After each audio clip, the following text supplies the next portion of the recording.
like I really don't belong.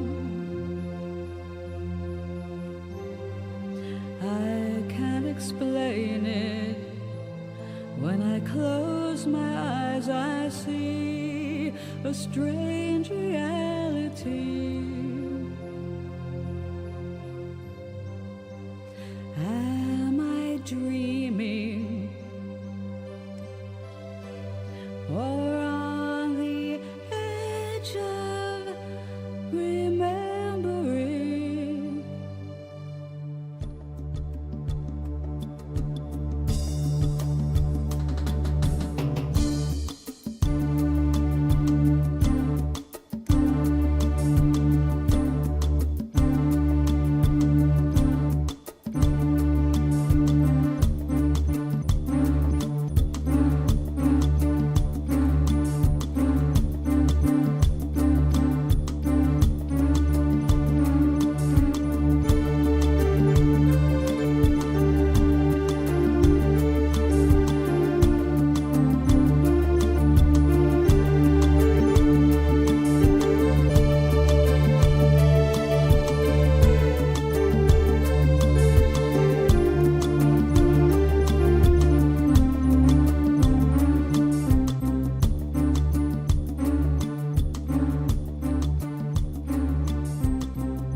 You wake up feeling like you really don't belong. You can't explain it, but when you close your eyes you see familiarity.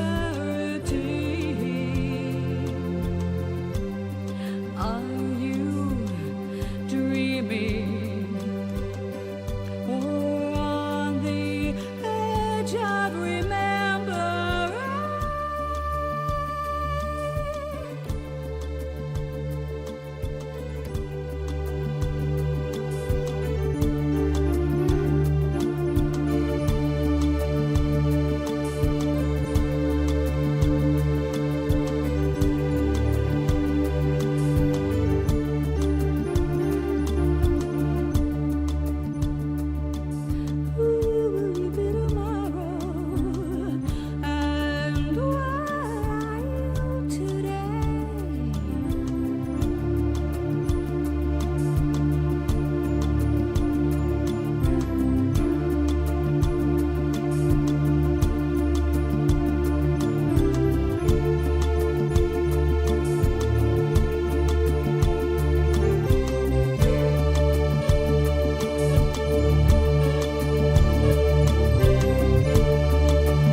Okay, we are back. Although politics will not be the focus, I could not help but note that the Supreme Court rolled back Voting Rights Act, basically opening up gerrymandering, where screwing over people of color will be okay. Our government has gone full fascist. If you think otherwise, you don't know the definition. We're no longer paying attention to our Constitution.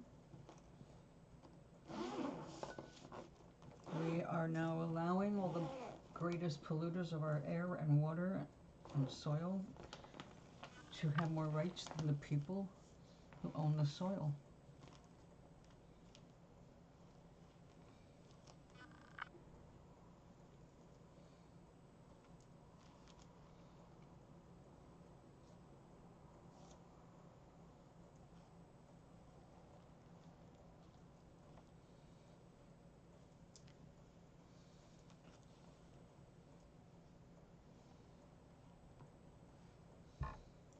Too bad, it's the wrong shade.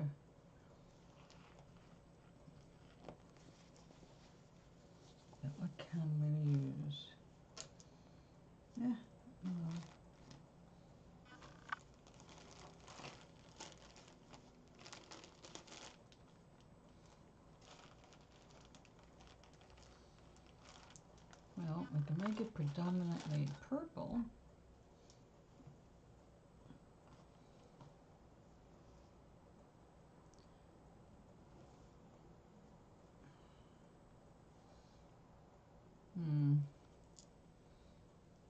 What a hard choice. Okay, that's the same.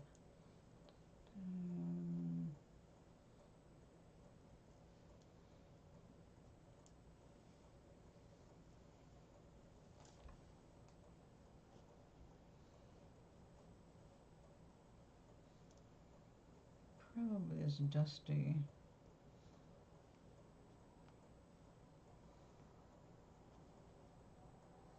I guess we're going to go with ivy.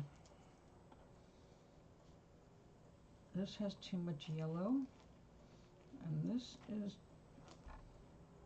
just not quite right. Too bad.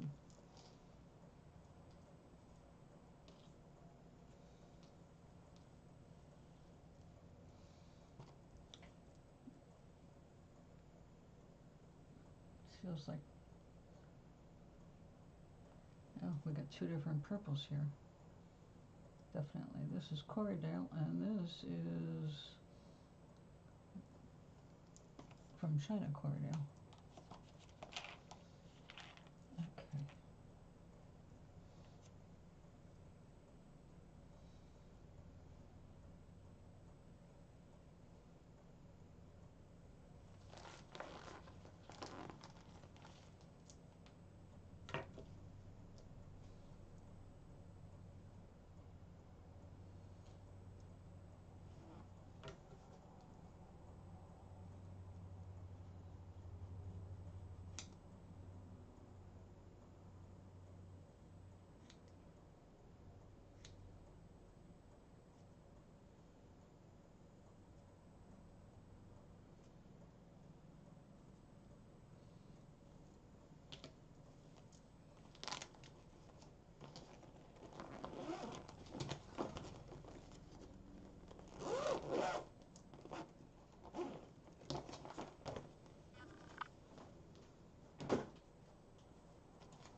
Yeah, that's pretty cool.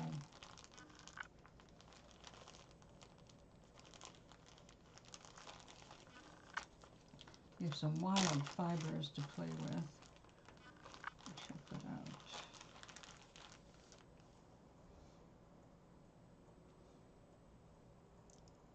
It's just, what a glow, right?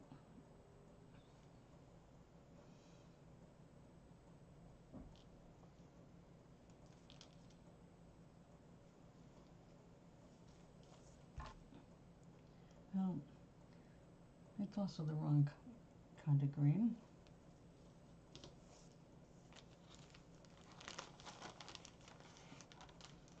And we've got the viscose, just way wrong color green.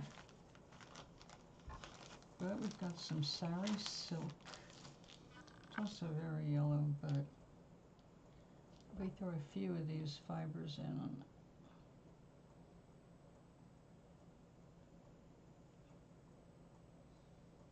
Ooh la la.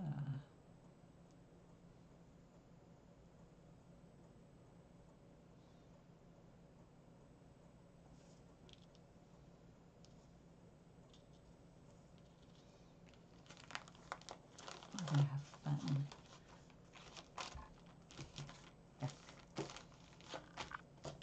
Okay, the bulk of it, we're gonna go with, I think, lavender. For one thing, we've got the most of this. Now let's get the purse. I think this is, yeah. Gonna need something just a little bit bigger.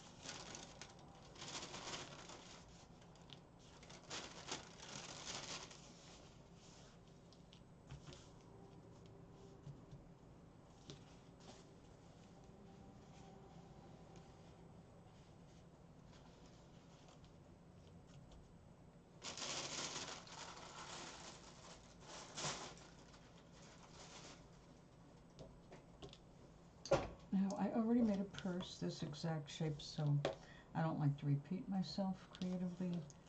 So we're going to cut it.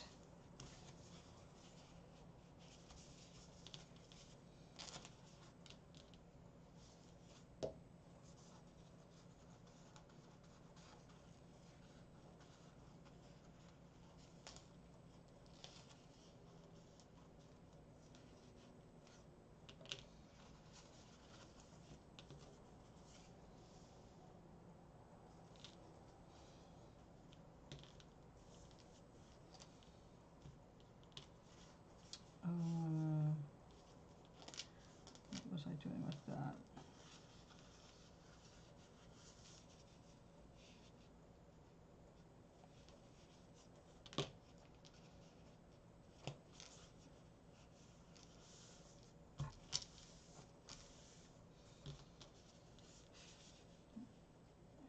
Okay.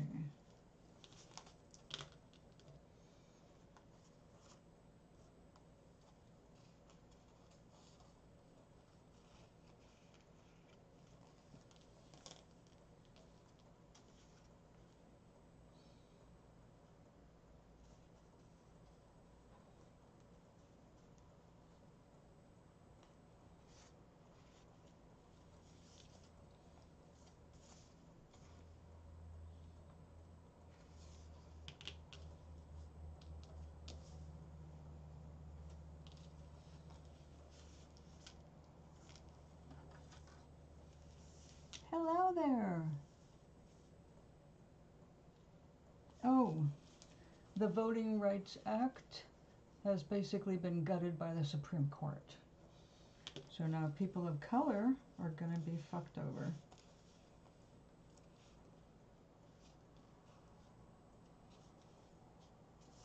But it was there in Project 2026, and I warned people.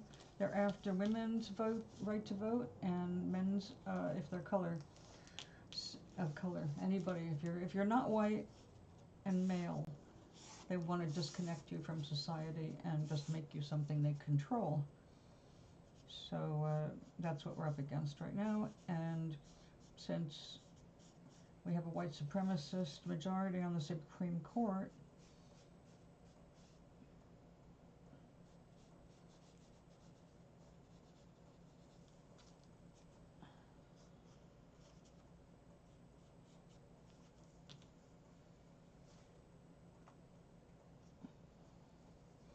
but enjoy, just relax.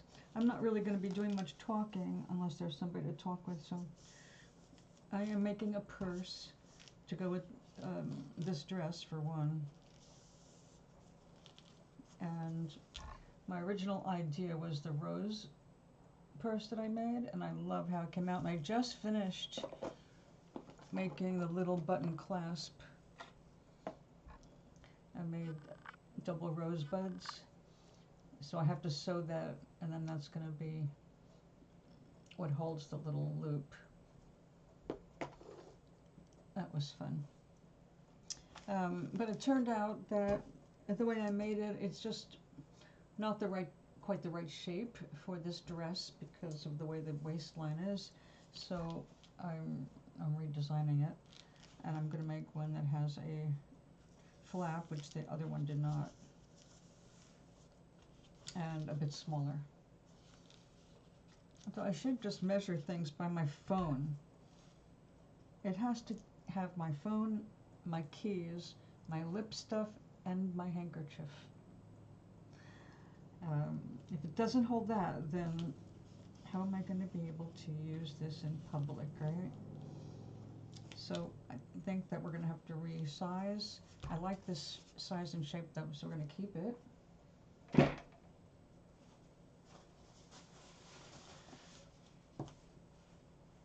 Okay, let's move that over there for the moment. And I do appreciate if you do chat to do that with capitals. I hope you're doing something creative.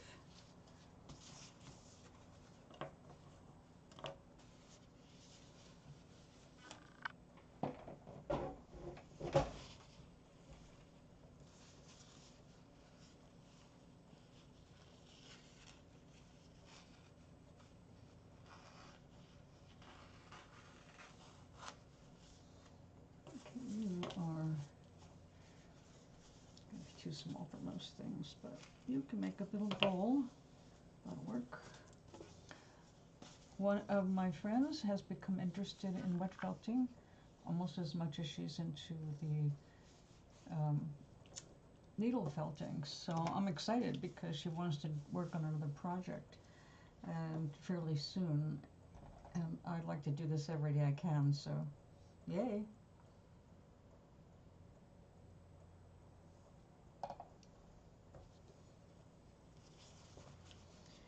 Okay, let's come back here.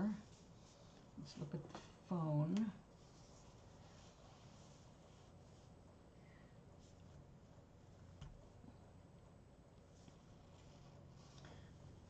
All right, if I have, we need flap to come over, which means I like it to be a little higher, so we're going to make it taller. And I think we'll save this. I'm going to try making a pocket on it as well. Little convenient pocket. We'll see. Another experiment. Oh, it is something I have been doing. I have been experimenting and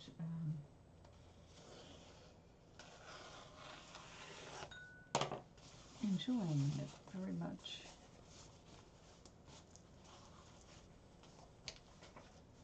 So I got started on my first silk felting. It's called No felting. It turns out it was created in the 1990s, so not long ago. I thought it was going to be like ancient. And yes, we already did one session together. I got her to make a friendship bowl, and so she started to get the hang of it. So this time she wants to make something for her sister's birthday, but not until August, I think. So we have a little time, and meanwhile, I can't do any more this month, but this month's almost over, and then I can go ahead and order some more wool. I need some more colors. I'm now looking for sales like this. I found a place in Pennsylvania. I'm going through them when I can because they're less expensive in shipping. And I just got a salmon pink that I really wanted, and it was on sale at $2 an ounce, which is great because it's normally about $3.50 an ounce. So I got 4 ounces. It's like that's a bargain. So I'm going to be looking for more bargains like that because I've discovered now that I'm really getting into this. I need more than 1 ounce at a time. So like 1 ounce is a taste of the color, and you can do something small, but you're going to need more. So now it's like, no, 2 ounce minimum in one color, so I know I have enough for right now most of the projects I'm interested in doing. I finally also found the right aqua wool for fixing my scarf, the old 100-year-old scarf. So I am very happy about that. Okay, so let's try and make this somewhat symmetrical. This is where I fail. This stuff is so spongy, it does like give me a little bit more flexibility when I'm trying to cut it than I need.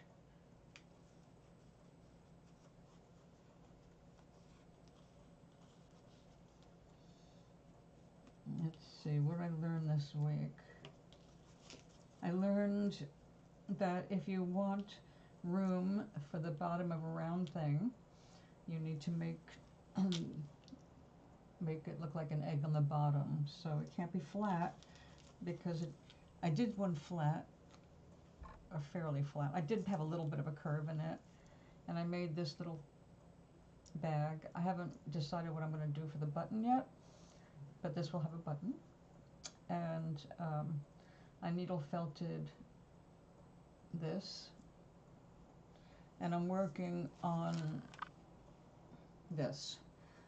This is how thin it looks after I felt it, and this is how it starts, this big floofy part, but that's very loose, so I have to flatten it out. But then once it's like this, it's very, very strong. And it's really soft to have it across your body. So but I can only sit here and do so much of that. You have to have your hand at an angle when you're needle felting. That's kind of a thing. So, let's see. So the wet felting I tried on silk, and just in case it was terrible, I used a color I'm not likely to use in anything else. Bright orange. I'll show you that in just a couple minutes. And I could see where it was working and where I screwed up by not doing it long enough felting. Because it's got to go through silk, which, you know, it's a fine fabric.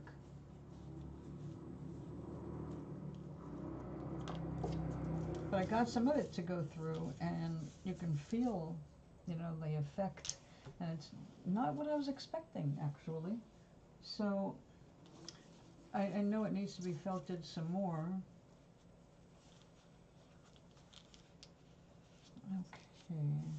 Now, of course, you got to remember these things shrink.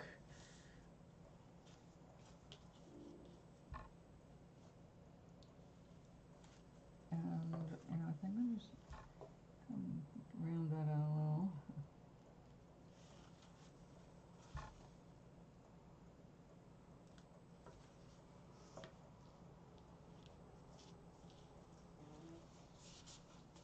And we're going to have a flap here. I like unusual looking flaps. I don't like them to be like they just come off of an assembly line.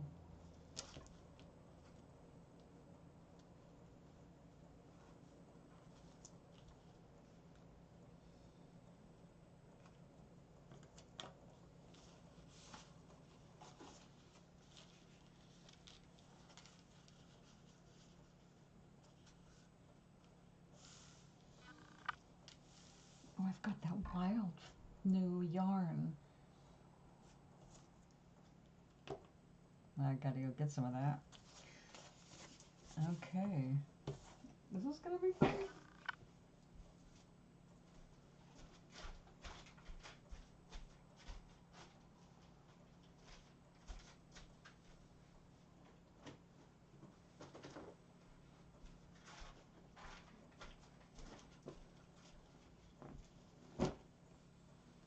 I've been waiting for a chance to use this. And now it's here, I think.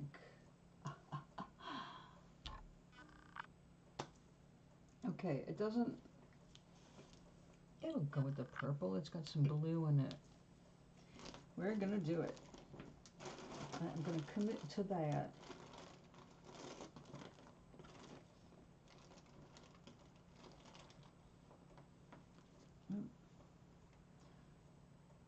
My sister gave me this, and this is, she can't remember what this is, but it looks like it's got viscose. So it has the shine already in it that I have to lay out, but it doesn't actually bond with wool or cotton. But we know that it's a natural fiber underneath the that's that beautiful silvery white. I guess you can't really see it. It sparkles pretty much. Very pretty.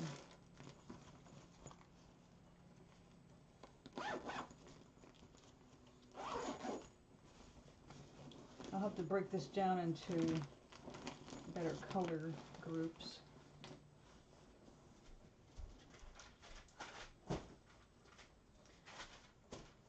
Oh yeah, let me show you what I made. It came out so nice.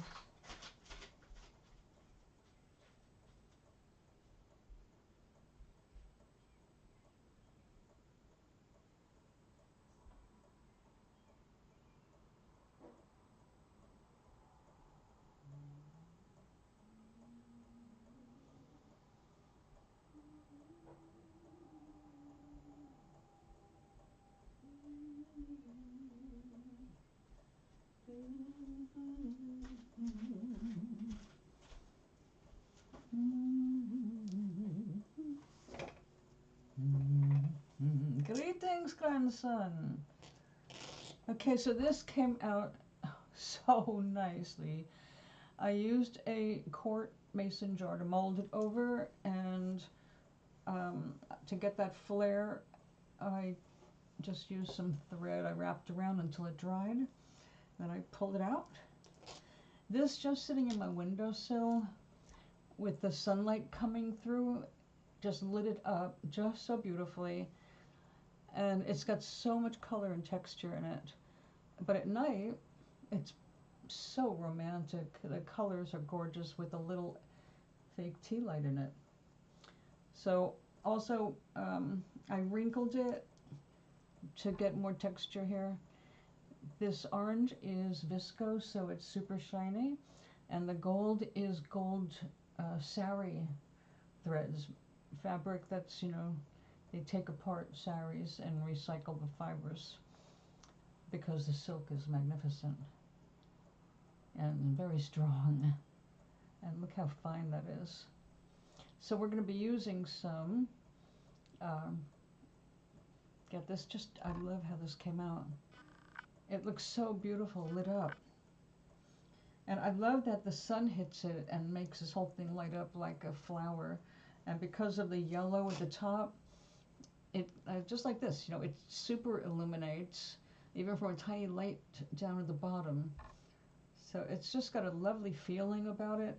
So my best bud from junior high school, Mindy, the one that I looked for 31 years, her birthday is May 1st, and I dedicated Nomaris, the first book, to her, because I started writing it on May 1st, which is her birthday. So her birthday's this Friday, and I made her this little pouch, and I like it, but it's like, she doesn't need more of this stuff. She can give this to her grandkid. But then when I showed her the picture of this light, she flipped. It's like, okay, and I know what the color scheme is that she wants. So I'll be making one for her this week.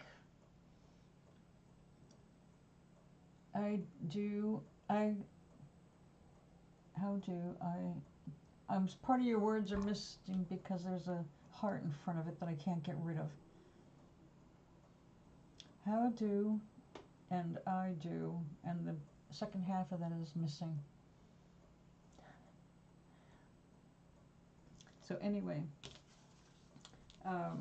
yeah, let's mark off the flap here. This is going to be a purse for the dress that I'm wearing right now, because it did not work out well with the flower purse that I made.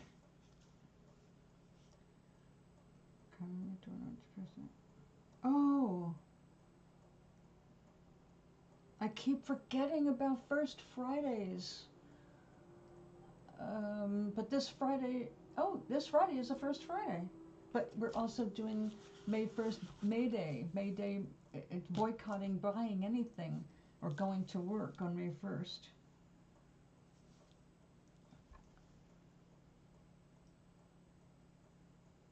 Oh, I say, I do. Okay. Okay.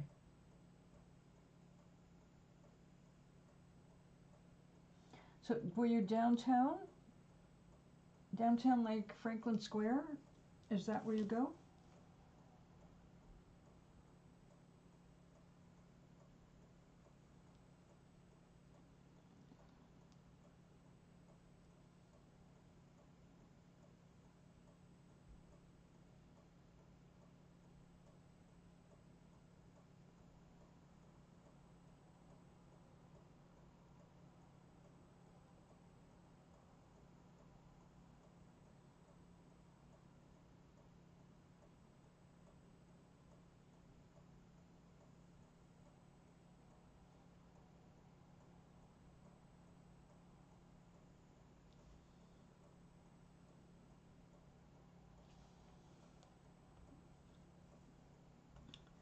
Oh, my friends and their drama. I hate for them to have drama.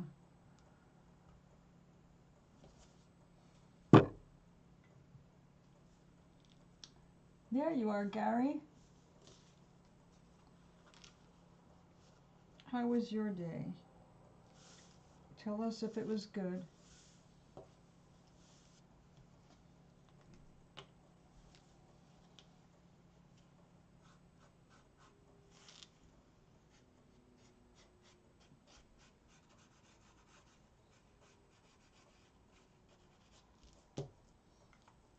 I don't know how anybody stands the smell of a Sharpie. You gotta have burnt noses to use that.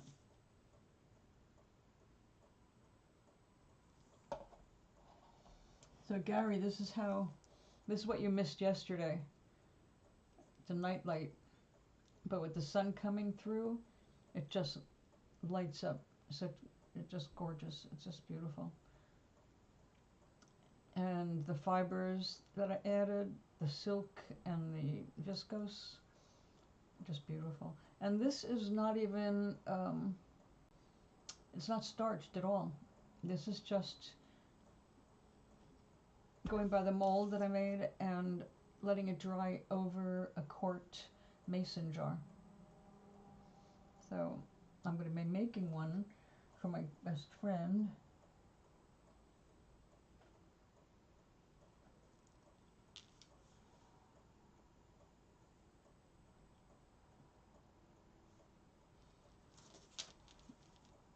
They are, I love them, totally in love with them. So I am going to make more of them with different colors and stuff and see what I can do to make them, you know, even more exciting.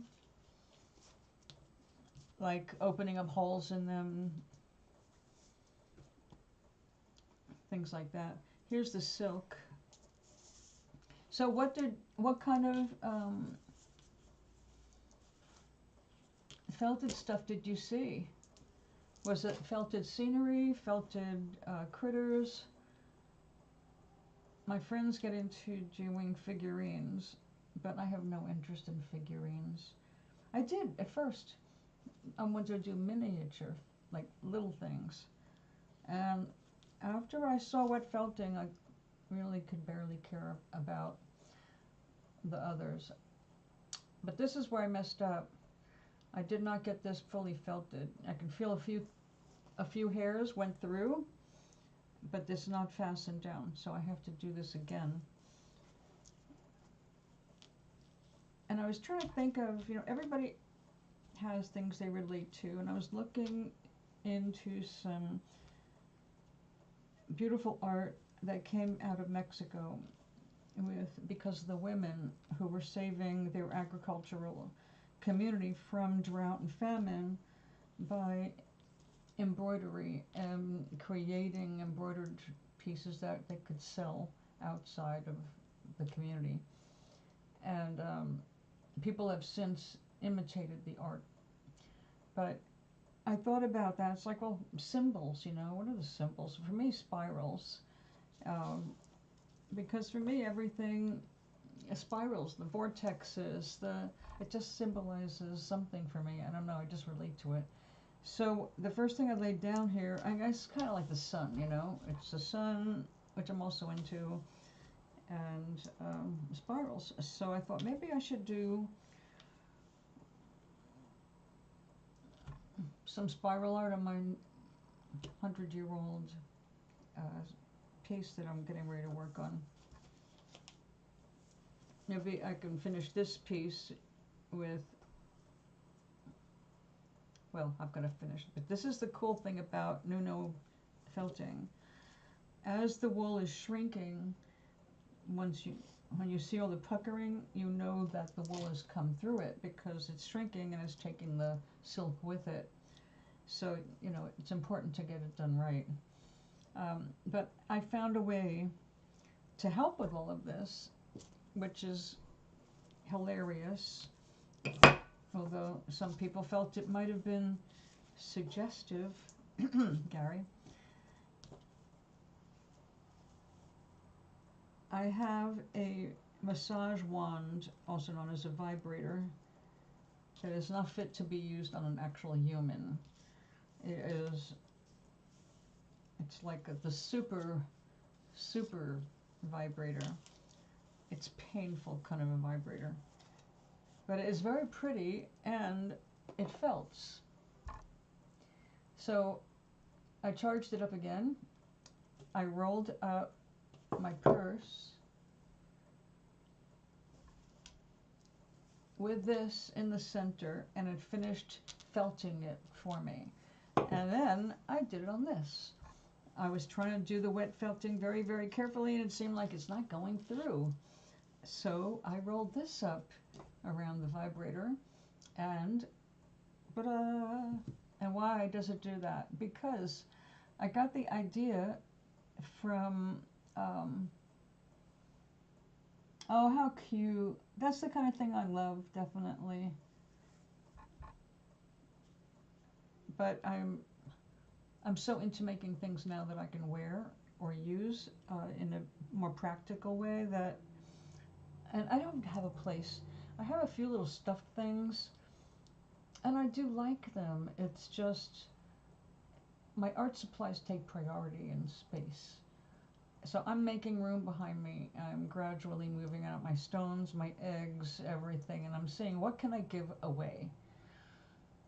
Seriously, like just give it away.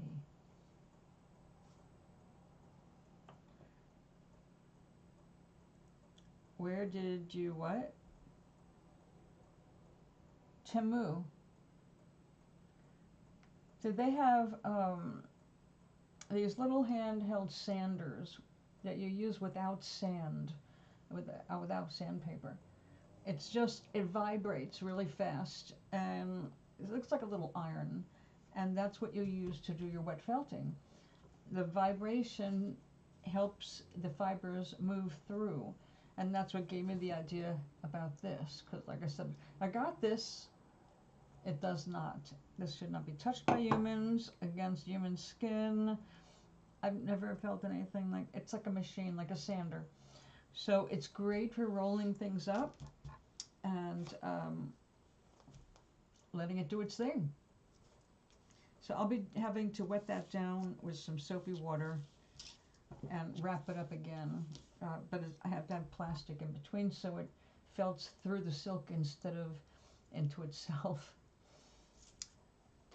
But it is a beautiful color. It's just that I don't have anywhere or anything or any reason to wear this color because it does not look good on me.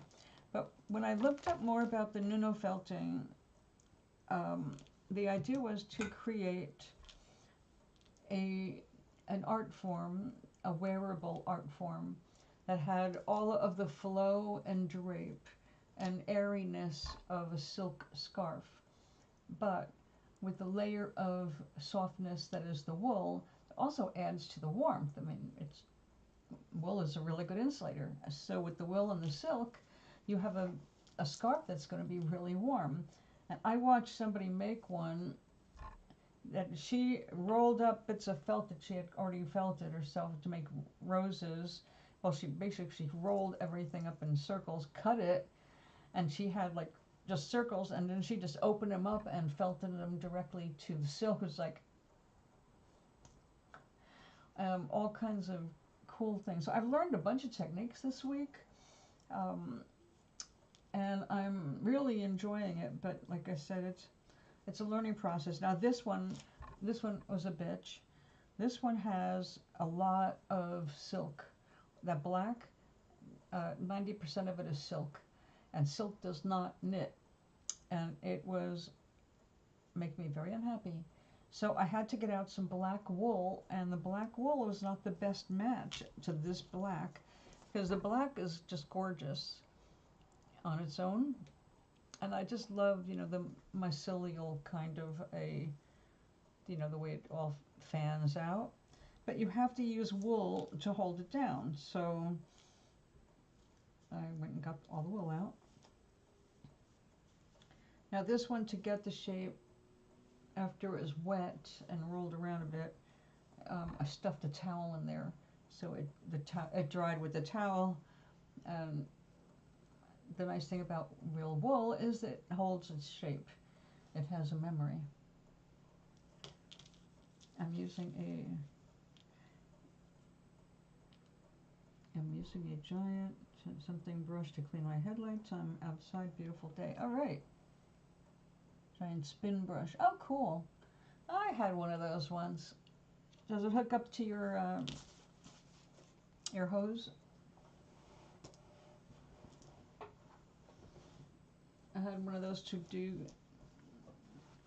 well, the front door and the back door and my car.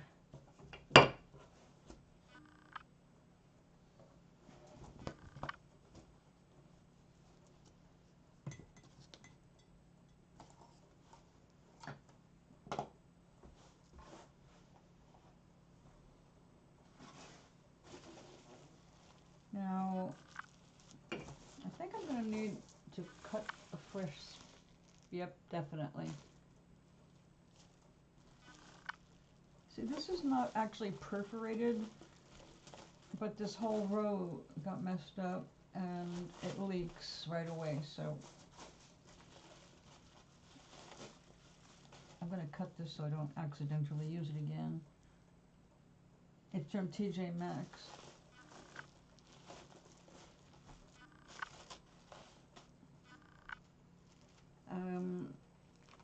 I don't believe I got my original one from TJ Maxx. I think I got it from my place where you buy stuff for like car maintenance and all that. Yeah, that looks kind of messed up too.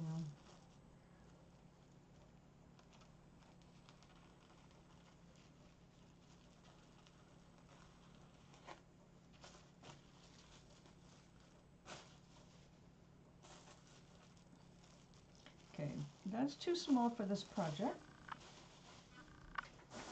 but that's okay because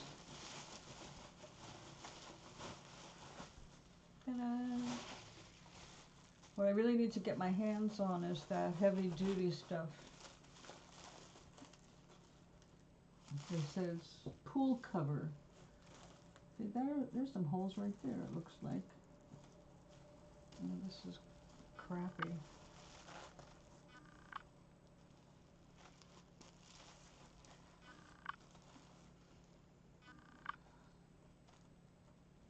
I could understand if it was perfed, you know. I've had rolls of this stuff that was perforated.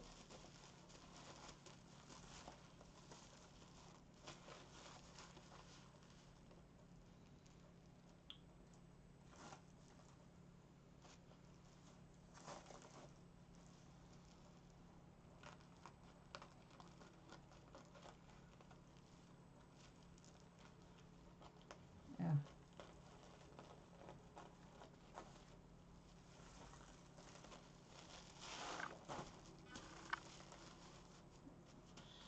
You perf too, right there.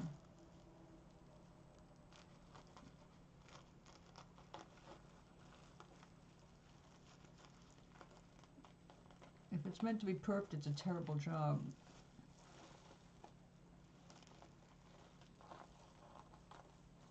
That's enough to make it a mess for water to get through.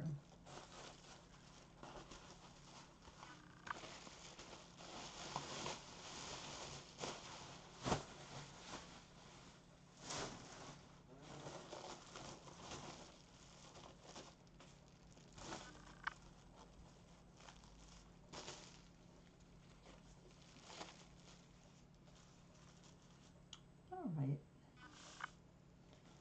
Now, I want this to be reversible, just in case. So we're going to be putting some of the cool threads on both sides before I laid down the wool, and then, of course, after. So on the third layer, we'll be putting some more stuff, but on the first layer as well. So let's start with that.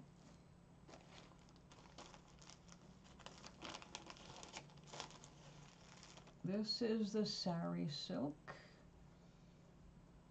It's literally saris torn apart to recycle them, and the threads collected and combed and basically turned into these tangles and cool collections.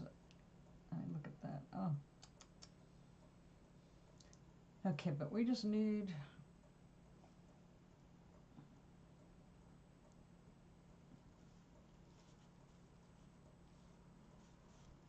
some cool stuff on display. Come on.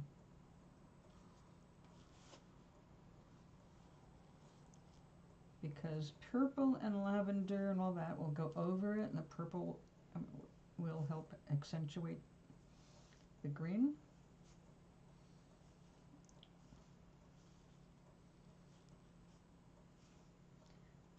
I guess my skin is so, got so many rough spots, it's catching every little thread here.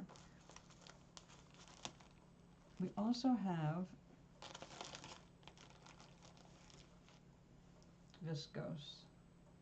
This is bamboo.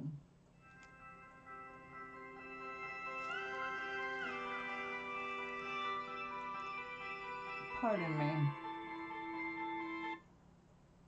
Hello?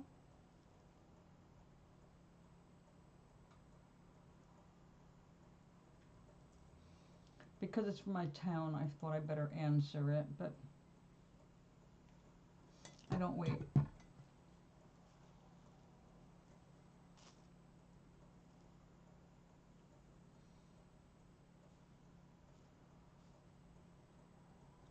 Now, I don't know if you're familiar with like Japanese art papers that you see all these beautiful, silky, shiny threads going through.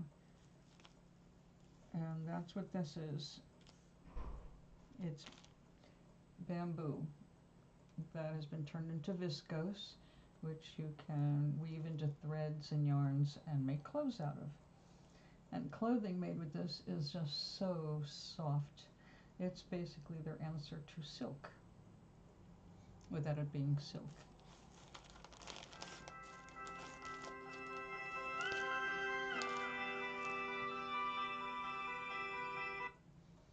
Hello? Yes, hi. Yes, oh, you're downstairs? Oh, okay. You have to use the front panel. And my number is 332.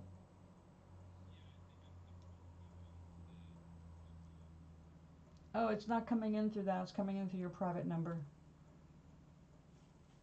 Yeah. Don't use your phone. You have to... Oh, really? Okay. It should...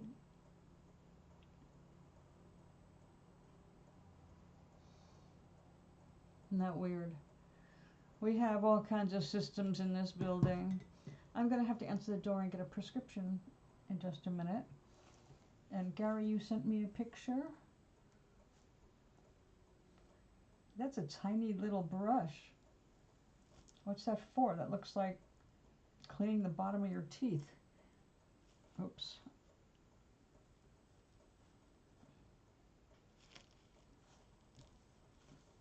Well, I'm glad that my medicine is being delivered before I start getting all wet. See, it's my chemo. I've been out for a week now because of screw-ups in my oncologist's office, of all places. And so I had to actually hunt it down yesterday and give them a little bit of a talking to. It's like, well, who was responsible for this? How come it's not even in my chart? Blah, blah, blah. It was one of those weird...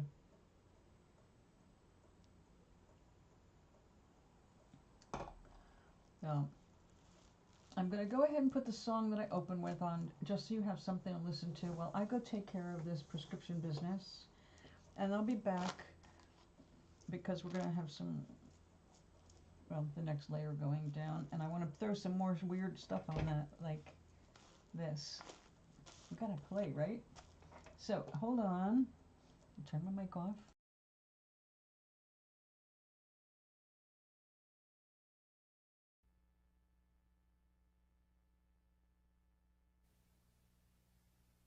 I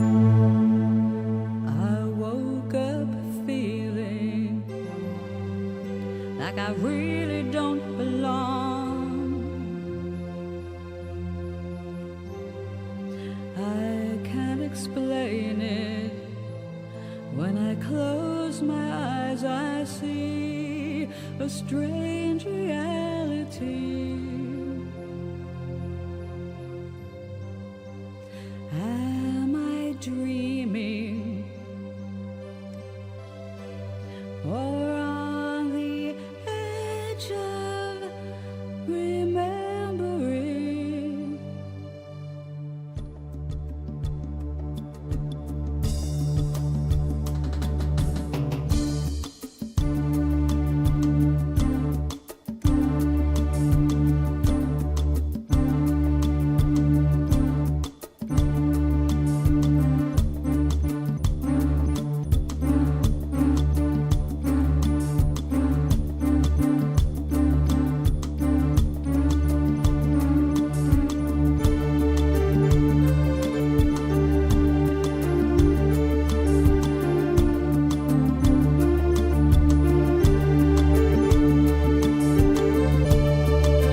wake up feeling like you really don't belong. You can't explain it, but when you close your eyes you see familiarity. Are you dreaming or on the edge of remembering?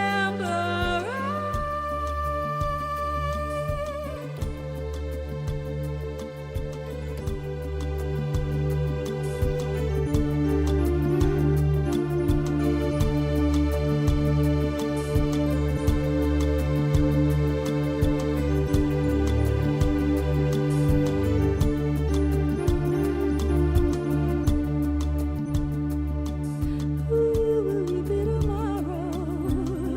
And what are you today?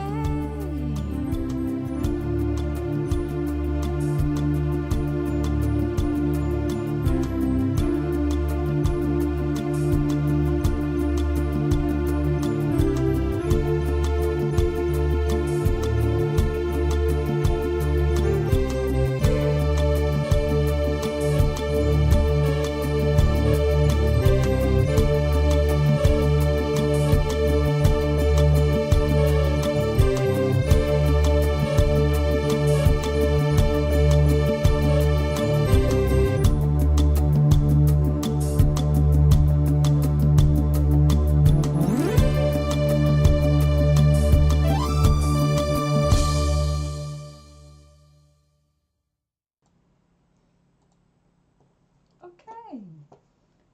Okay, so I decided we need more of this sticking out. Okay, I'm gonna have to do this again.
It would be easier if I was working on something I could pin this to.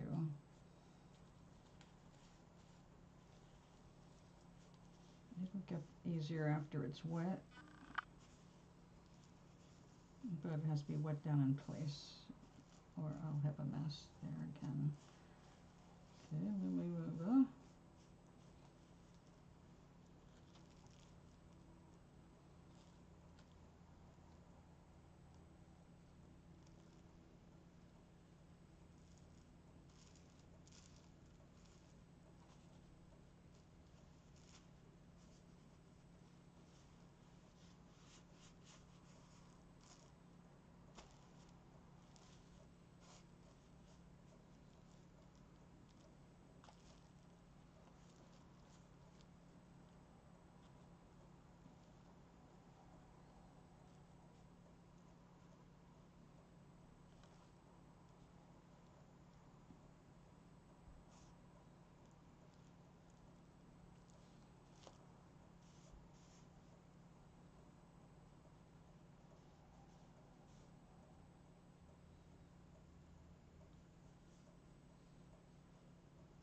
it stuck to my finger.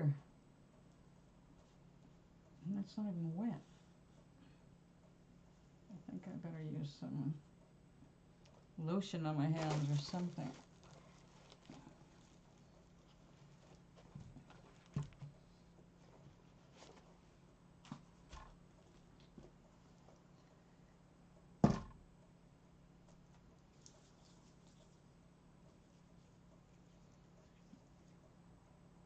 That is not a giant spin brush, Gary. That looks like it's 2 sizes up from a toothbrush. But it's better than having to scrub that by hand. Definitely.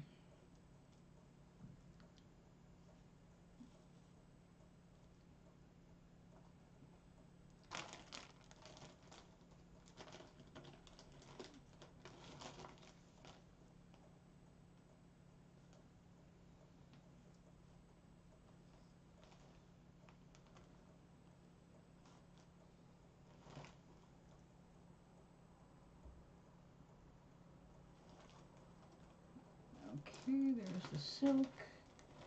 Let's get some viscose.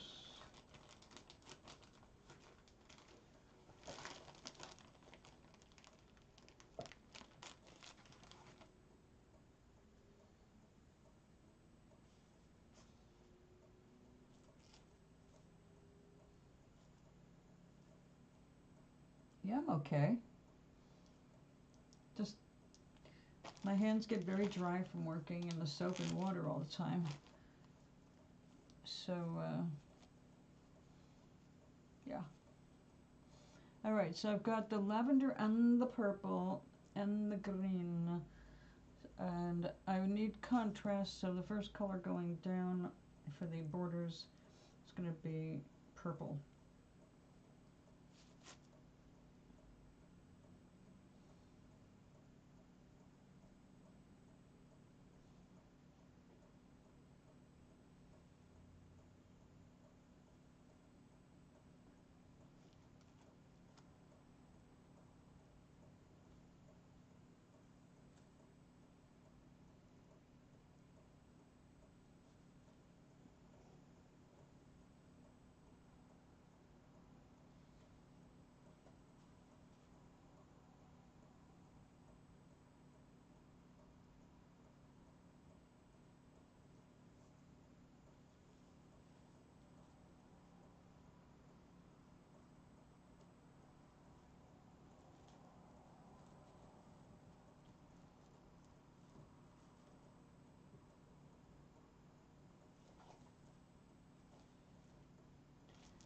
I have Gold Bond actually for my feet.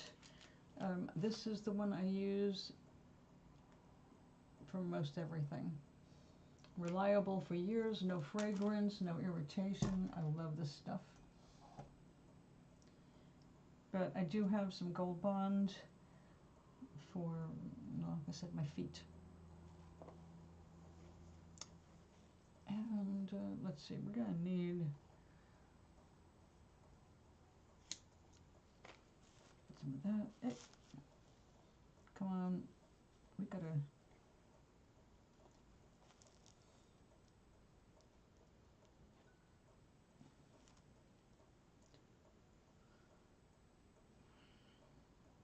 We have to stop you from going over the edge.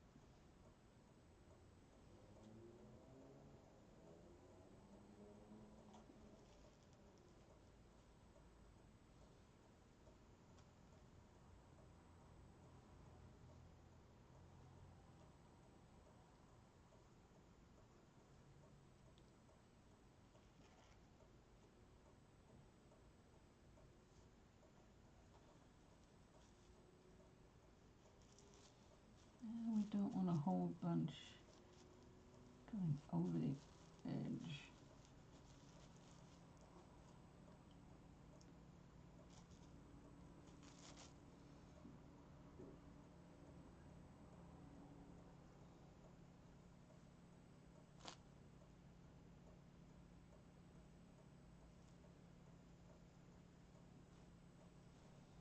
But we have to have some, or it will not roll around the sides and I'll end up with weak seams.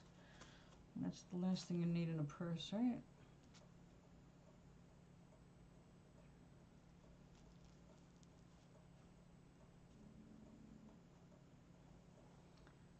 Such a long hair staple is what they call it.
It's just so fun. I would think it's rather boring to just sit and watch it. Although, because I was really into it, I wasn't bored by watching it. But if I had to watch or somebody sit there and lay out every little piece the way I'm doing in front of you, I don't know. I guess because they don't talk to the audience, if there is one. Although Living Felt does a live show every Wednesday,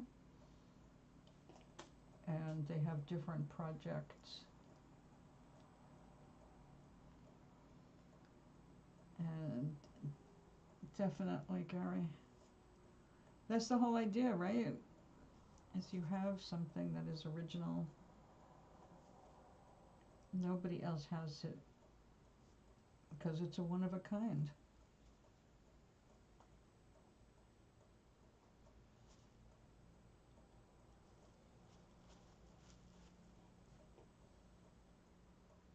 There were years when I had to be my own production studio, with the eggs, which meant once you're in a showroom, you have your models and they order the models, and you have to produce consistently the same thing over and over. And yeah, it's a living, but it's also boring as hell if you're an artist. I like boring jobs when I was in between gigs. Like, in winter, a lot of my favorite entertainment venues did not have much for live entertainment because tourists weren't coming around, or like one was a ship's minstrel. Not my favorite gig, but 3 days at sea is nice.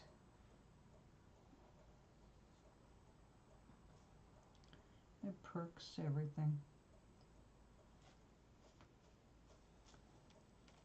But then winter hits and you need a gig. So I didn't mind taking factory jobs, and everywhere I went I learned something new, and I think that's just the most fun way to live.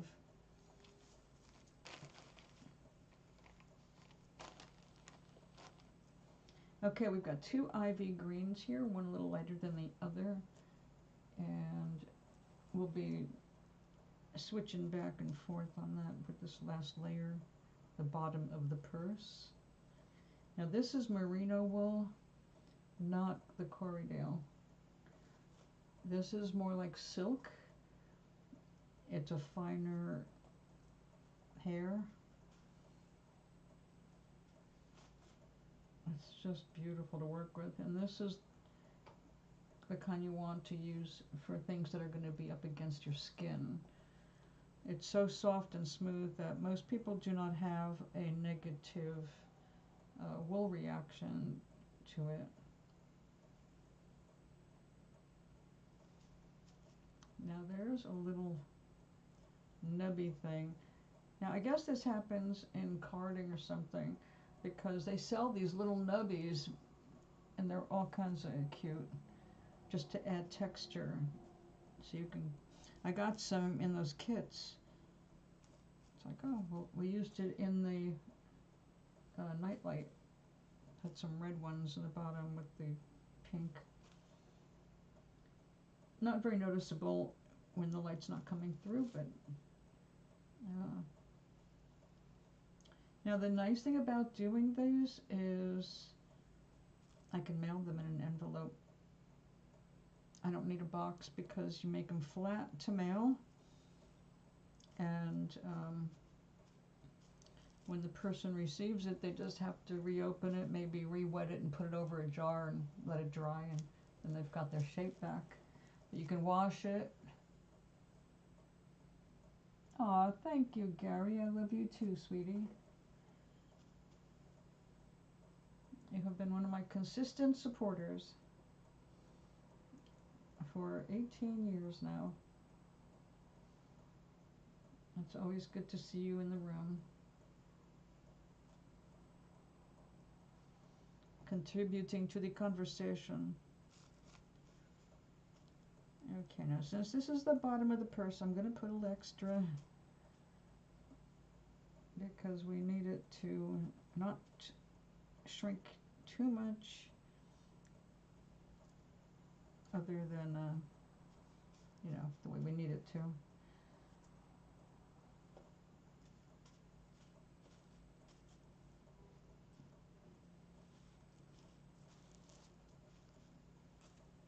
All right, now coming behind all of this, it's just going to be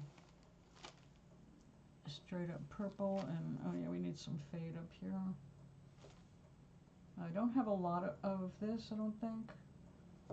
Or do I? No, I got plenty for this project. We're good. For a second I thought I underestimated, but I got it. Okay, so we went horizontal, and now it's time for the vertical.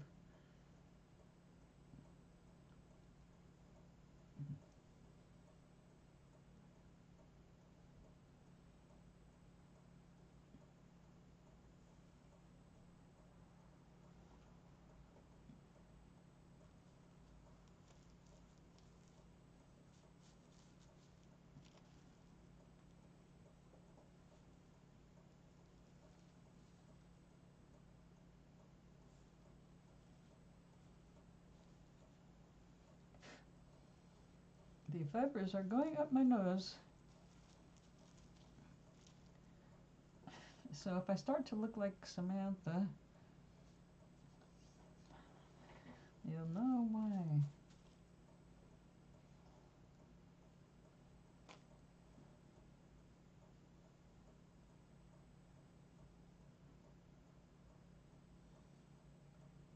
So this is the middle layer, and this is just straight up wool. We don't put any embellishments in it because in this kind of a project they just become invisible.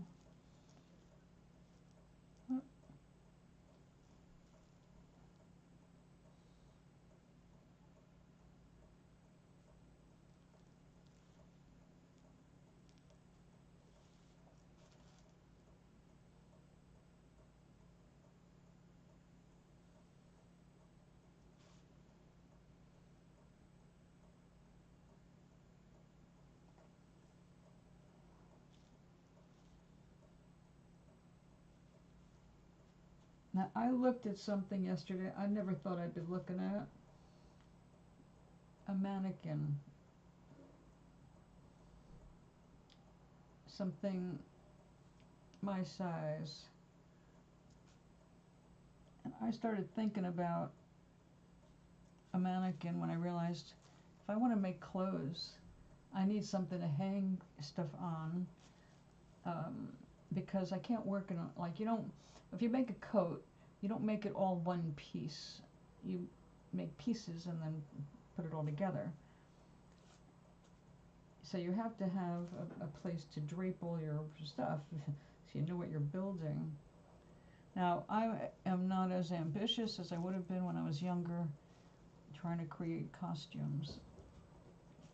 And when I say costumes, I don't mean like the Kiss Army. I mean just like, you know, clothing that fit my style at the time. And it's not something I have to focus on anymore. But I am obviously focusing on making my own stuff, so it's saving me money in the long run and giving me one-of-a-kind things that, frankly, if I wanted to buy them, I wouldn't be able to afford them, but I can make them.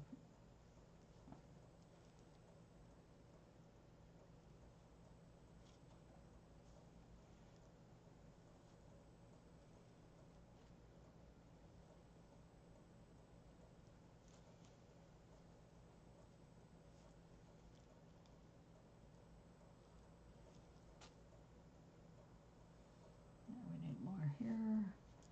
We're not gonna, there you go. You have one. Yeah, the really nice ones can get pricey, but some of them are not bad. I just don't have the money right now to indulge in a mannequin. Also, I don't really have the room. I've got an easel here, and I need to make more room here in my studio in general. Oops.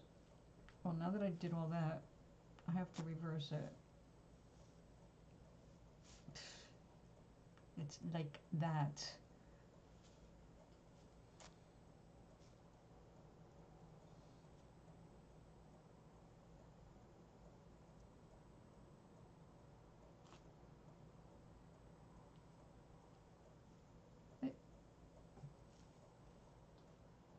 Oh, well, you're going to be fun to play with later.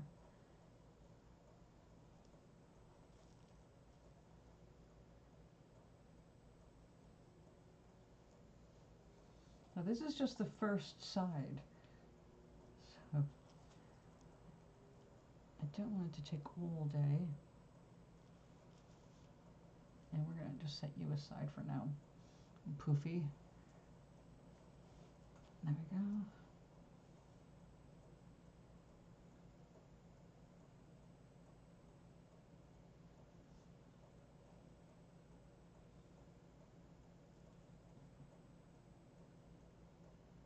Oh, I get it. That was actually a wise thing for you to do.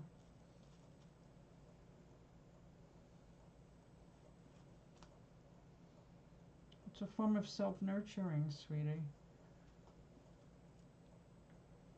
You have to make yourself feel safe and not so alone. Once you connect with your inner being, you never really feel alone again, though. Which is one of the reasons I promote that. Get to know yourself. The thing about it is that, and I've been noticing this with people all around me, you have to get to a certain age before you even start to contemplate certain kinds of things. And it's not because anybody is stupid or slow about learning. It's that while you're young, you're scrambling and you have to do all the time. You're distracted. And you're distracted by hormones too when you're young. So that's not when you're doing a lot of, unless you're doing a lot of acid, you don't do a lot of introspective kinds of things. Yes, you can be introspective without drugs, obviously. But our young people like all young people, every time we come here we have to start over as infants, and we have to gather information all over, and it's exhausting just growing up as a human. So usually it takes something to remove one from that rush of society, whether it's an illness that takes you out for a while, or an accident, anything that makes you where you can't really run around, you gotta sit and think, or you sit and you're stuck with your thoughts. And so young people can get very introspective and contemplating life and meaning and all that. And of course, there's the young people, I guess they got consigned to, I remember going on boats. He chose that work so he could go away. But what's important is, as time goes on, you learn more about who you are, what you want, and you can start focusing on attracting what you really desire instead of the defaults that we fall into. We just fall into things as we're going along because we're young and we're busy. There's not that introspection time, but then you become a senior, or like I said, something takes you out of the stream for a little bit. It puts you into a different stream. You have more time to think about things like that. I've always been kind of a solo thinker, but when I was young, I was just as distracted as anybody else at those young ages. I had hormones, I had to work, I had to scramble to cover all my bills, living by myself. And of course, you're young, you want to be in love, and love is always beckoning, and yada yada. And all these things are important for our learning and understanding of what we are, but we don't really get to think about it that deeply until we're older and have time by ourselves. Okay, so now it's time for some more cool fibers. Now this time, wait a second, we got the one way down. Oh yeah, okay, because then we're gonna come back.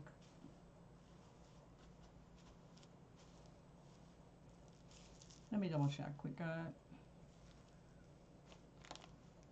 crossway, okay, yes. I'm up with myself. We're gonna get more sari silk.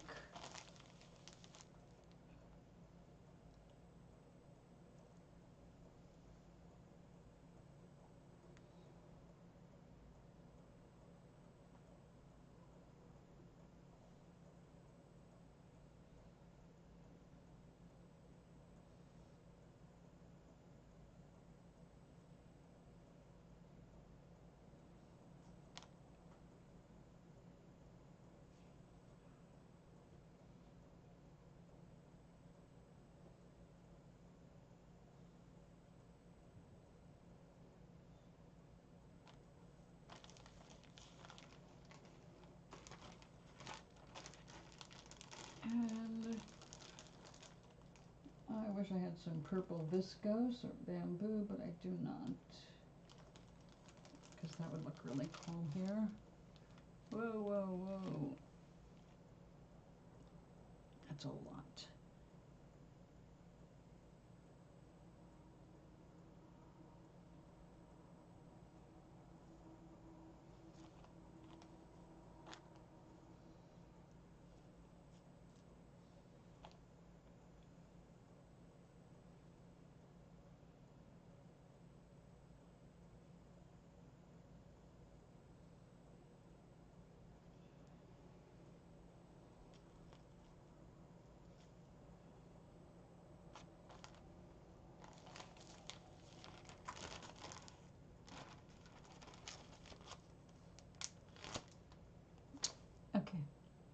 And now we need a little bit to go across to make sure everything stays put. So let's start with this.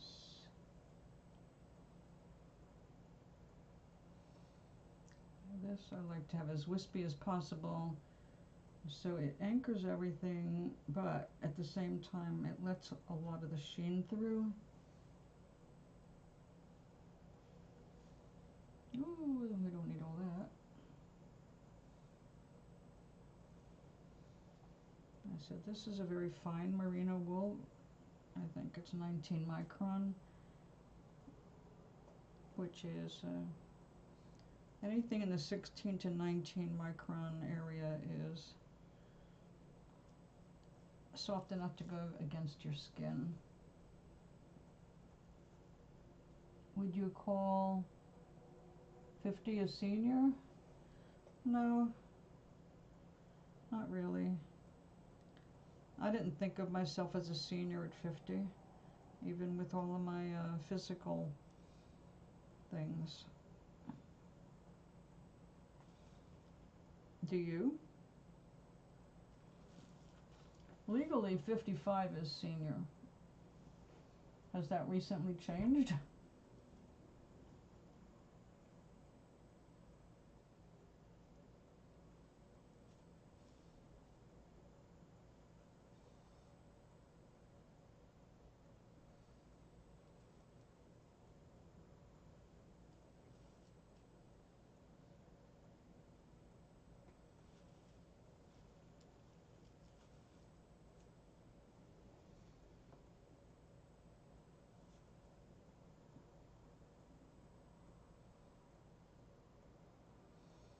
I know that as far as senior discounts are concerned, you don't qualify until you're at least 55.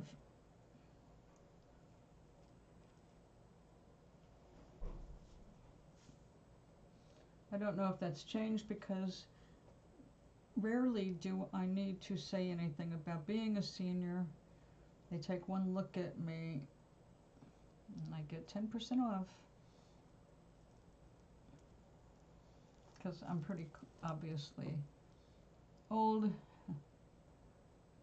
and I think they don't want to be bothered having to ask me to show my driver's license or other proof of being an old lady, which I appreciate because, you know, how many times do I want to actually call myself old? I do appreciate the discount though, because what this age does mean is having less money to spend on basics required for survival.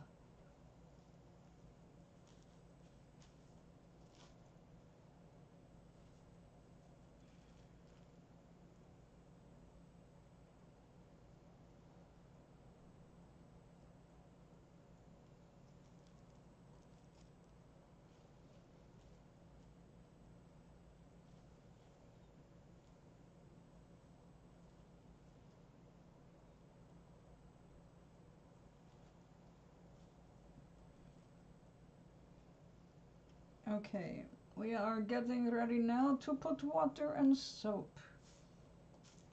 The first round of it, the first I have to move the template. Oh God.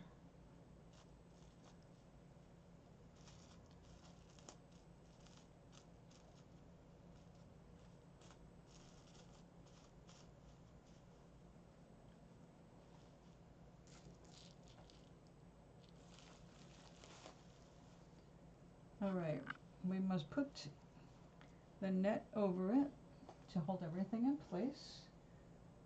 Hello, net, where are you? Oh, come on.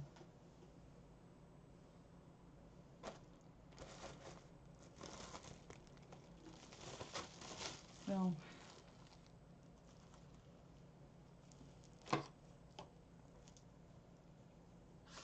what he asks me.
and out.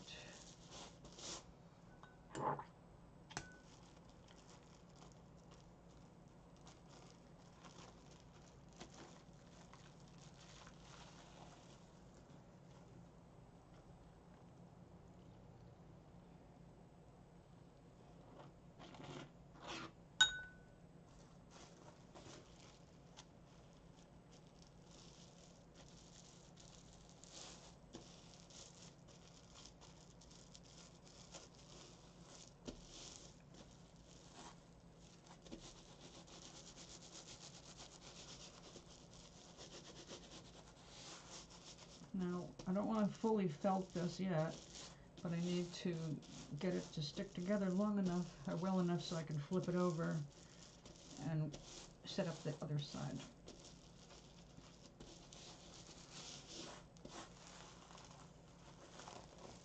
Like that.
Now this right here reminds me of southern wood.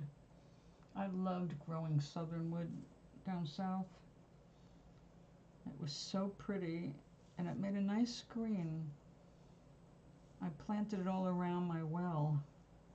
You know, the well always has a little house around it for protection.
Now I have to put down some more fibers before I finish flipping this over. So let's see, where are we?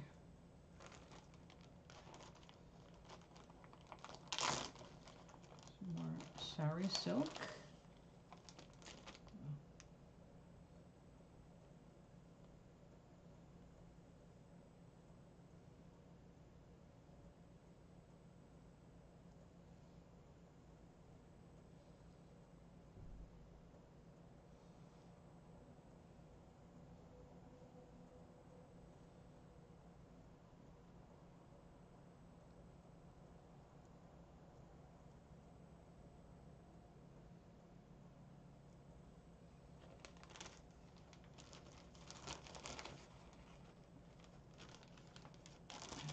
some beautiful viscose.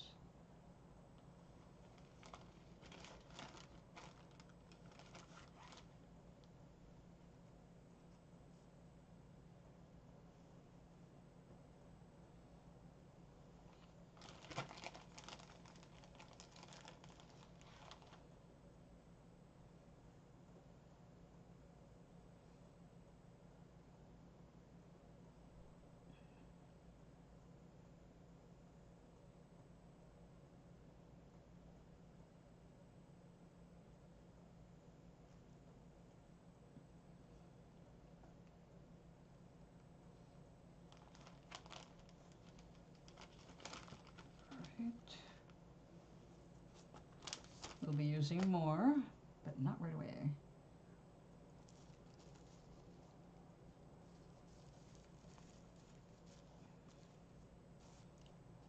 Oh wait, no, we're gonna leave you raw, that's right.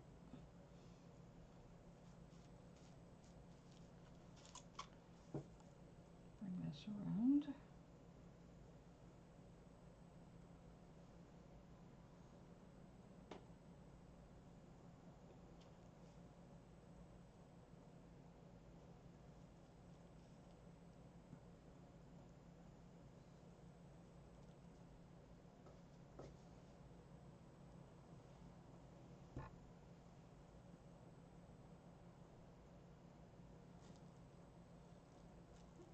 Because 39 feels weird.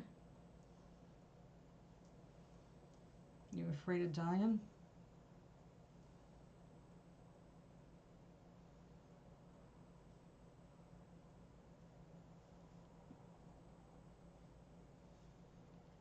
"39 did not feel too weird to me. 40 didn't feel weird. 41 felt weird. It's like 30 did not feel weird, but 31 did. Nope, we don't want to go that way. We're going this way. Unfortunately, all that stuff is put upon us by society. If nobody made a deal about it, all that, it wouldn't mean anything to us. Not that way. But we become critical, and then in 40 we're over the hill. They made a whole production out of it, which was nothing, it was not about anything more than making money for the people pushing the over 40 thing.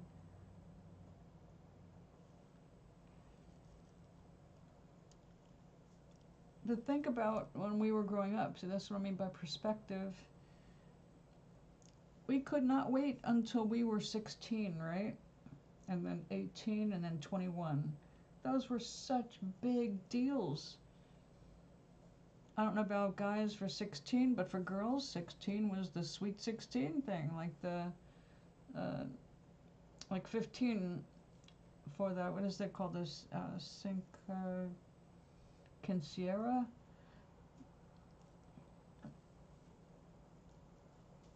Rites of passage.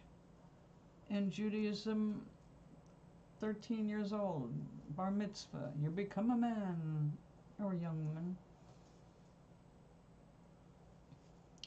So a lot of stuff is just put upon us that we really did not have any personal give a shitness about. And then you become conscious about that. Because otherwise, 39 is only one day younger, right? Or one day older. You wake up, you're 39. Or you wake up and you're 40, but it's just one day older than you were the day before. It's all a sales job. You're supposed to look at your life. What am I doing at 40? Why haven't I done more? What's left for me? And we get all kinds of weird head trips about our age, and it just distracts us from the most important stuff. It doesn't matter how old you are. The question is, what do you want to keep doing? What do you want to still do in your life? You want to do something new? You want to change? You want to just enjoy what you're into? Those are the important questions. The age itself is really irrelevant. Because now, more than ever, we're seeing that age is a state of mind. If you think younger, you age slower.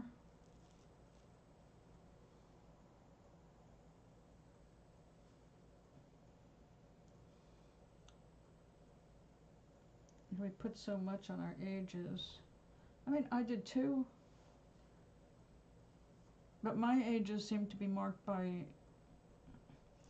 unpleasant things, like my 60th birthday. That's when I learned I had the blood cancer.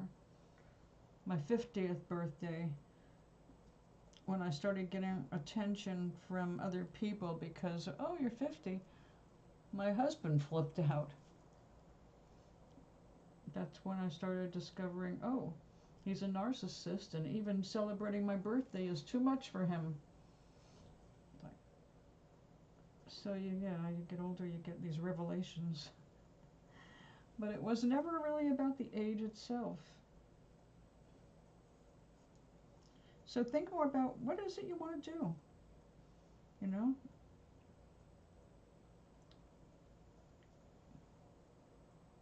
What have you not tried and always wanted to, and you're putting it off for whatever reason? Time is limited. We just don't know how much we're going to have. So it's kind of like you got to think about what you want to do before you leave this planet. You only get to be in this timeline once, and this body once. And yeah, you come back, but you're going to be in a different timeline, in a different body. And is that what you want? To give up what you can still do just to keep moving on, you know? We're going to move on no matter what. But yeah, you're only going to be Gary once. You may be a Gary again another time. You might even be a girl named Gary. But you will only be here, this generation, one time. So you can only experience what this generation has to offer at this time. You can't go back, we know that. And there's times that we've had a good time and we remember kind of like, oh, how I love the Victorian clothing. But oh, how I would not want to be living in the Victorian age. Like, it's bad enough we've got what's going on here now.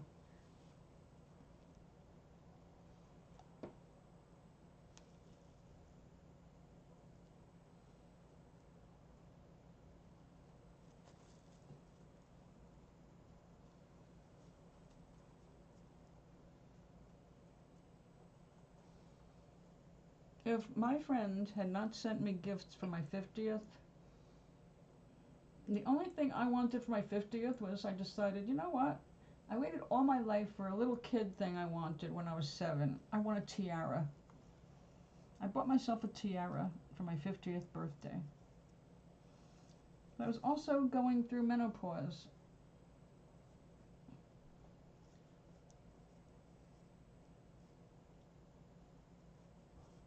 So who knows how much was influenced by that.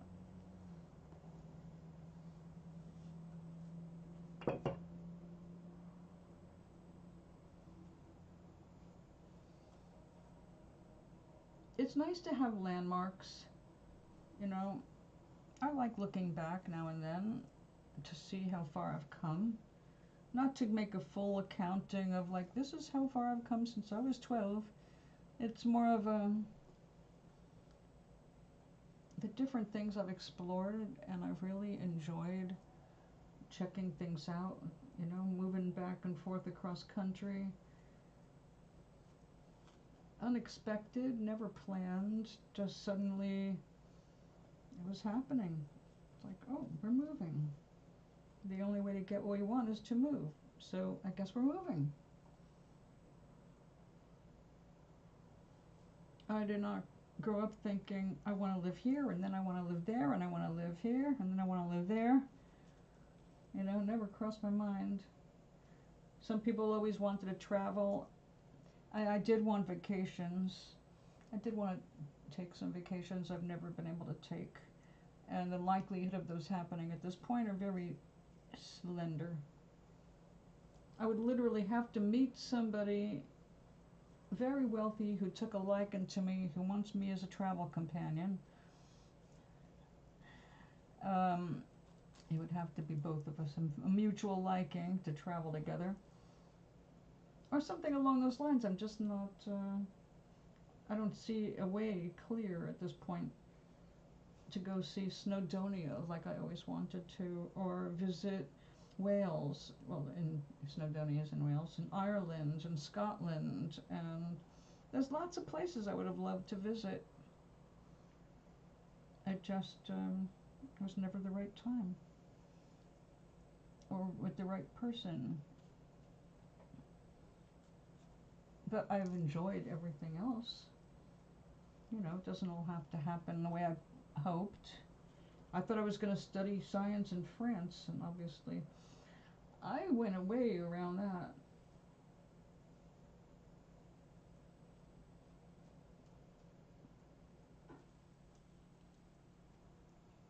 But what a waste of my time if I was going to sit here and resent what I didn't do. Like, oh, I never got to do that. It's like, fine, I didn't get to do that, but I got to do this instead, and I will just keep doing. And I never thought I was going to take up wet felting. And now it's like, I love doing this. It's a passion. I want to keep doing it until it's no longer a passion. Who knows how long that'll take?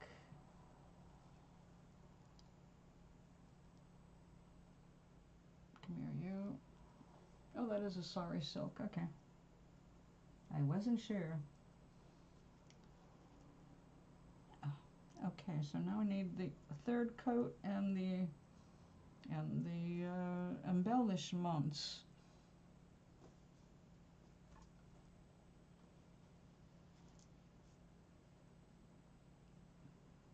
Now I have to find a really good purple for the next project. I have some, not enough though to complete the project, so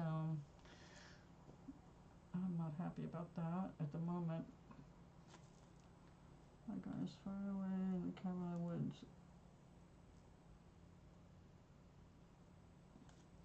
What do you mean, your guy?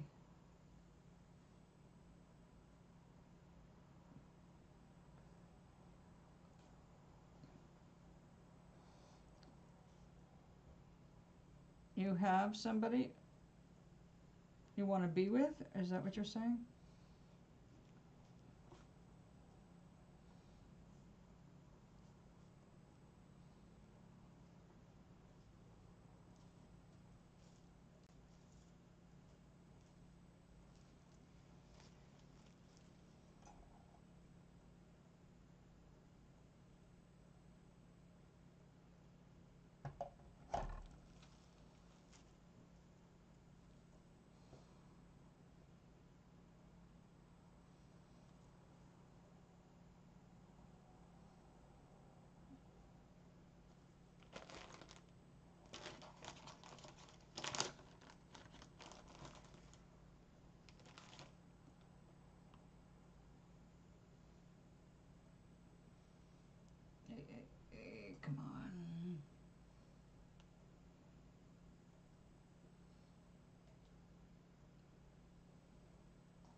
right. And is this something you're dreaming of doing, moving in with him in the cabin in the woods? I'm assuming when you say cabin in the woods, you're looking at something off the grid, and you need to know how to take care of things.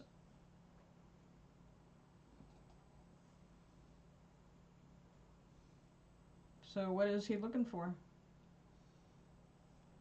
Someone self-sufficient?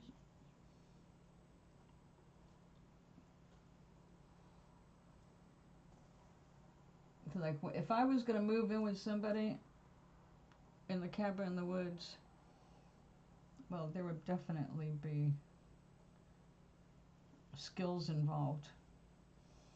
Because I don't need to be out in the middle of the woods with someone who can't take care of themselves or can't contribute to the household. I mean, I can cook, I can clean, I can plant, I can sow, I can grow. I can do a bunch of things for survival. I'm good at foraging. I can make my own medicine. If I was going to be with somebody, even remotely off-grid, they would have to not only have an interest in all of these things, but have spent some time learning about these things. Because after my last marriage, I determined something important. I'm not a mother. And even if I was a mother, I would not want to be the mother of my husband or boyfriend. They would have to be, well, self-sufficient. I don't want to feel like a babysitter. I don't want to have to explain to somebody why we need to grow food when it's obvious why one needs to grow food, etc., etc. So yeah, I would make sure that we were really on the same page when it comes down to, all right, we're out in the middle of nowhere, we're not going to see anybody maybe for months at a time, and I'm good with that as long as my partner is smart, knows how to entertain and be part of a couple, work things out, not just have hissy fits and disappear. There was no talking to my ex because it was always the wrong time. You couldn't say anything to him because he always interpreted everything as criticism instead of something to sit down and work out. It's like, you know, no. And now at this age, it's really not an issue. It might really, seriously, I don't have to worry about it because the idea of somebody coming down and saying, hey, I want to marry you. Well, my first question would be, why? We're old now. Why would you want to get married? That's for people having children. Although now there's good reasons to couple up, you know, for safety and security and affection and having a partner to play Scrabble with and games with. And you have to have a bunch of different things when you're out in the middle of nowhere. You have to have things that you can do together in those times when you can't go out. You can't be at each other's throats just because you can't go to a party. You know, I mean, I know you're not that kind. You're good by yourself, Gary. But, you know, some people are not ready to settle down to that. And they like the idea of being remote, but they don't understand what that really means.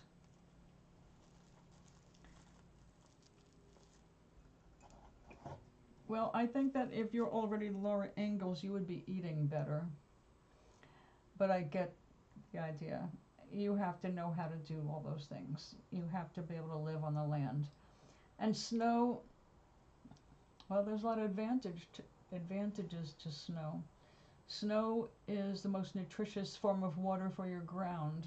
So where there's snow, you're going to have better soil.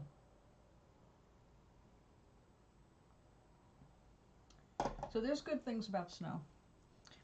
The bad thing about snow is we're getting less and less of it. So your friend, what does he do?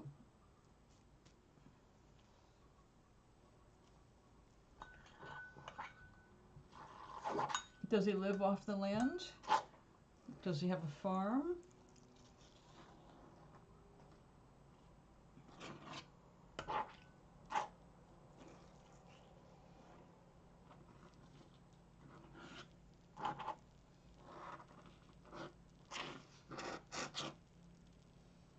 Have you already investigated him to make sure he's real and not just, catfishing? My last landlady got catfished twice in a row, and I kept warning her. I said, those are all red flags. No, he just loves to talk, and he understands me. I said, yeah, he's going by which questions to ask you to develop intimacy at a much faster rate than average. There's lots of little social tricks to getting you to fall in love long distance, and then they turn out to just be needing money, looking for money, looking for a shelter, looking for something. And when they realize they can't get anything out of you, they die. They disappear. Oh, yeah, me neither. But it's a big risk to go somewhere. You can't just pick up and go. You have to meet them, make sure that there's something there, that they're real, and, not some kind of weirdo who's just laying a trap, because those are out there too. I wish it wasn't such a suspicious world, but it is what has been created and what we have to live with.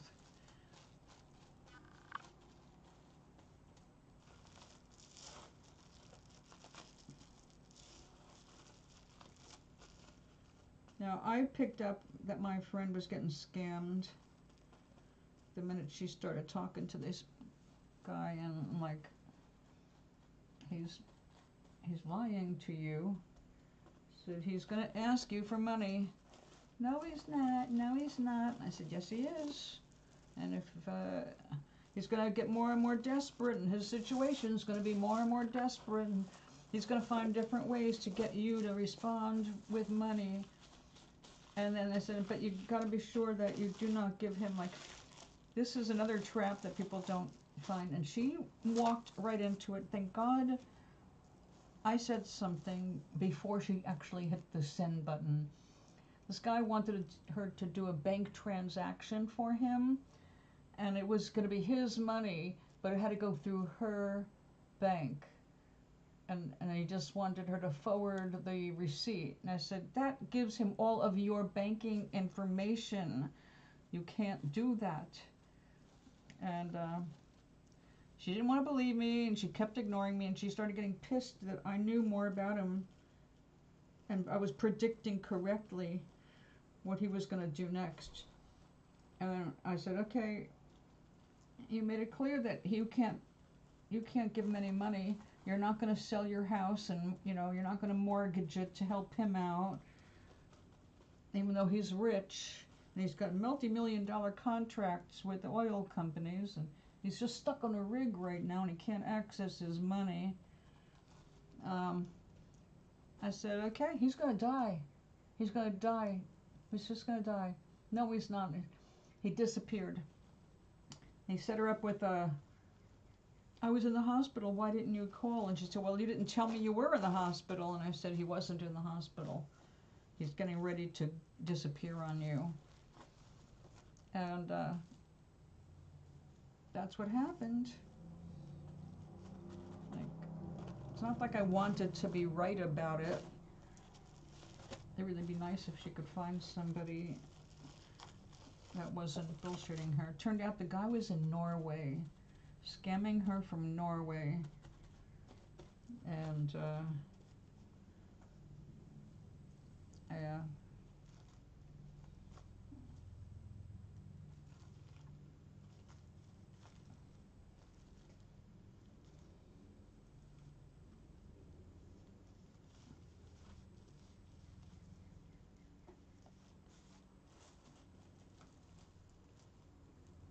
Oh, that's great.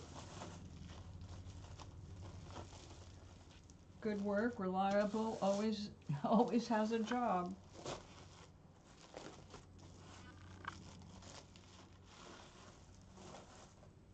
Well, I'm glad you have somebody to communicate with, honey, and I think that's wonderful. And although I always recommend caution, that doesn't mean you have to lose a friend. He could be a real good friend.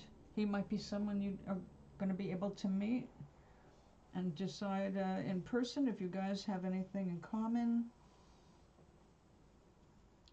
enough in common in person. I know that, we can get so into each other on phone calls and emails and even some visits, but the truth about relationships, they have to go on long enough in an in-person way, like face-to-face way, so that the masks can drop. Because we have social masks because we need to be accepted, we need to be loved. So it's always going to be our best face forward. And even when it's not, it's easier to forgive when it's long distance because you're not facing it. You're not having to work things through with that person. But when it comes down to reality, if that person can't sustain that while they're in person, it just takes longer for you to come to the conclusion of whether it's an infatuation or if it's genuine caring and love. And it requires in-person meets to know if that's the case. So it's hard. It's hard getting to know someone long distance. It doesn't mean it can't be done. Is he at least in this country?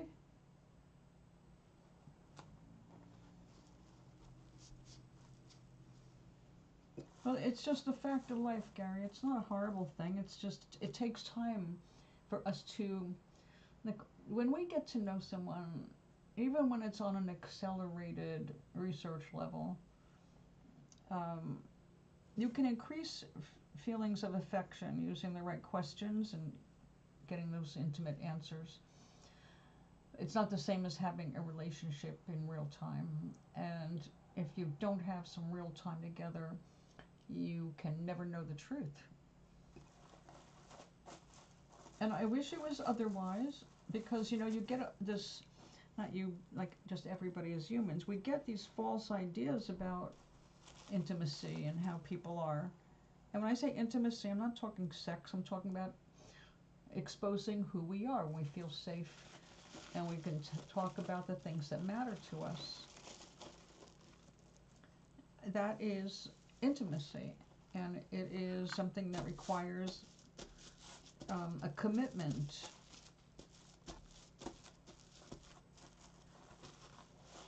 But if you're not together in person enough, it's a very bad idea to just launch into moving in together, because in less than a year you might discover that you're not as compatible as you thought or hoped.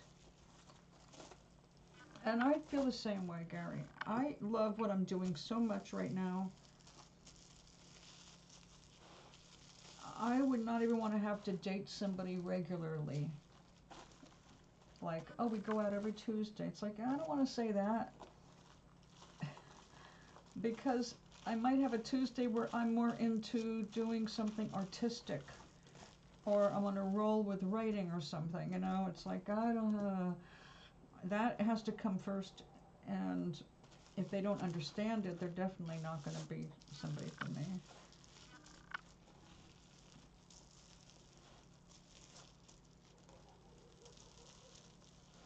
All right, here goes the excess water. A lot of it, but that's what it takes. Isn't it lovely to just have those conversations and meetings online, even if they're on a schedule, but knowing that the rest of your day and night is yours. You're not reporting to someone or having to take care of them. I spent 30 years of my 72 married, and that was two big commitments, you know. And I learned a lot from both relationships. I don't regret them at all. I do regret with the second one not speaking up sooner and ending it before it happened. But that's still, there's something to be learned from everything that you experience. What I learned at this point, you know, after being on my own for a while, it's like I really like my independence. I like being alone. I love my alone time. I feel bad for my friends who suffer from loneliness because I'm never lonely. I have such an inner life, it doesn't bother me to be alone. I like being alone. I have no problem going to the casino by myself, take myself out to lunch. I don't know why people have, I guess, you know, there's an insecurity. Now, I know as a female, it's a little riskier, you know, to go out by yourself. But also, I have an eye for danger most of the time, I would say. I'd say all the time because I managed to get myself out of things before anything bad happened. You have to be alert and aware, and you have to be in touch with your intuitive side.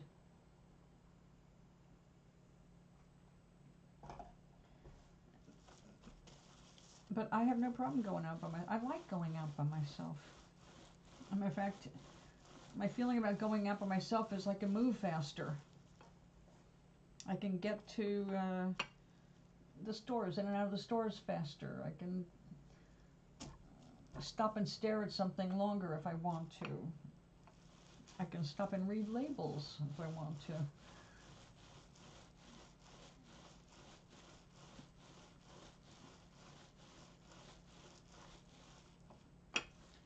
So yeah, I like it. It's nice to have a good friend, and I don't have any friends of that level, but I do have friends in the building that are lovely people, and we do things together here and there, like at least once a week. We have our creative circle every Friday, and having that hour and a half, 2 hours with those women is pretty much fills most of the social desires I have. Although I still say it would be nice to go out for coffee with somebody and just sit and chat and then go home with no obligations.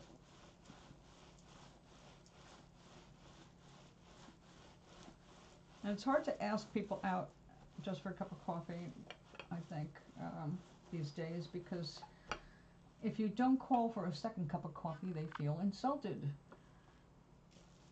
But I'm looking for, I'm not looking, but I'm looking forward to meeting people who are more along my belief system, you might say.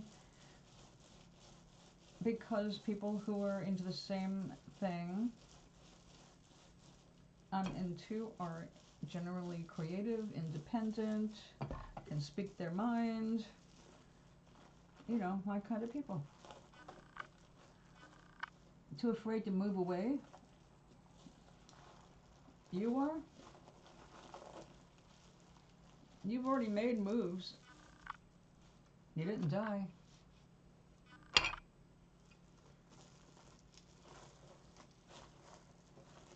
Again, the question is, what do you want to do badly enough that you're willing to take a risk?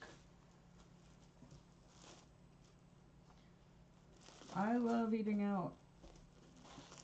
It does mean that sometimes I'm going to eat at a place that the food's not going to be up to the desired level. But I take that risk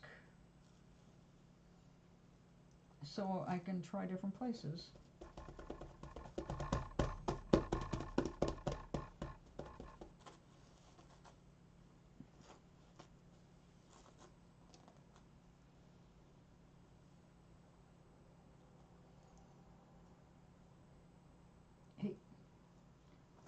you're not felting in. Yeah, when we turn this inside out, I'm going to have to do something about that. That did not lay down like I was expecting.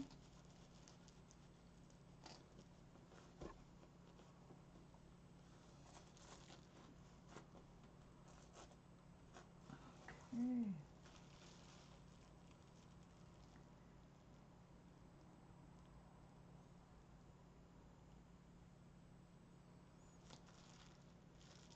Yeah, I feel the same way. Someone who doesn't demand that we live up to their expectations.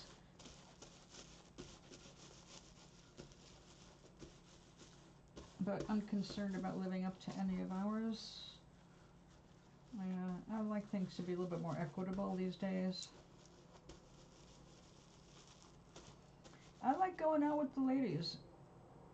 You know, there's no pressure because no one is into sex with each other. It's just the ladies going out.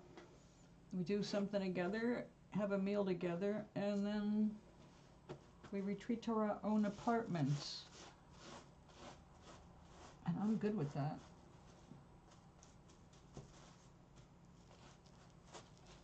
Now, I've moved so many times. I'm not afraid of moving anymore. It is exhausting, though. Moving is very, very exhausting. Especially if it's across country. Since I've already done that, I really don't want to do it again. Unless there's a damn good reason. And boy, it would have to be something to get me to leave where I'm at right now. Because right now I love where I'm at. Also, I realized that, see, years ago, when I first left Connecticut and went to California to marry Tommy, I liked California, but I always thought from the start that we were only going to be there for 2 years, and then we were coming back to this coast, and we were going to end up in Boston, most likely Boston, or somewhere more local, maybe Hartford. Well, it turned out my husband was in love with California and had no intention of ever coming back here, but it took 7 years for that to surface, because he just kept hoping that I would fall in love with California like he was, and that never happened, because every year it was like, okay, next year we're moving back home. The East Coast was home to me, that it ceased being home for him. So we had to get divorced so that we could get to where we needed to be.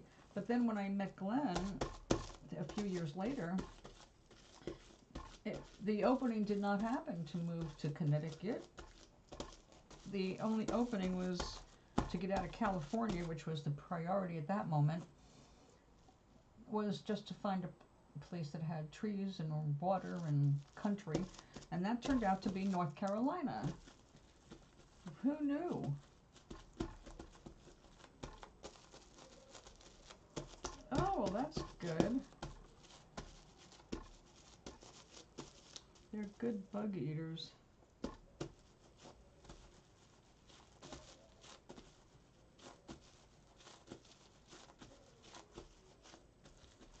When I think about moving now, I can see myself moving to New York City if I was suddenly to make a lot of money. And at this age, New York City, if I had a lot of money, could be a lot of fun. I would have all kinds of stores really close by. There would be a lot of theater and art, music. I like all of that.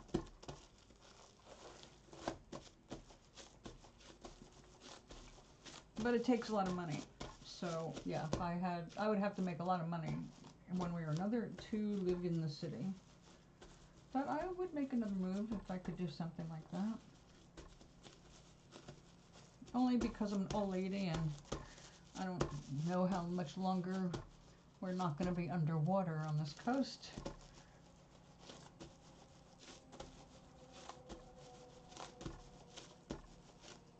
And I've also thought, like, what if I could move out of the country altogether? But, well, that could be interesting, but not having ever lived outside of this country, I don't know. I don't know how well I would do.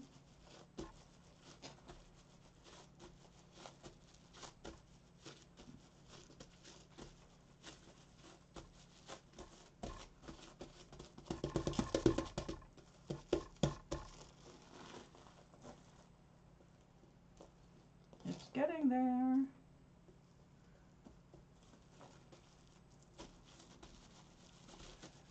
Now, I don't want this to felt together. That is a problem. I'm going to have to do some scissor work, I'm afraid. But that was because I was enthusiastic about using this.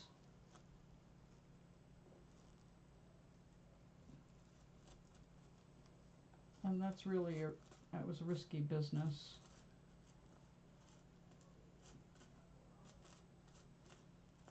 But if I can make it work, it's going to be very pretty.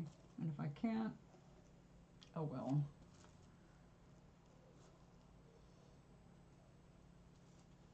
In fact, this could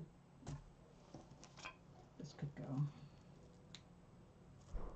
Actually.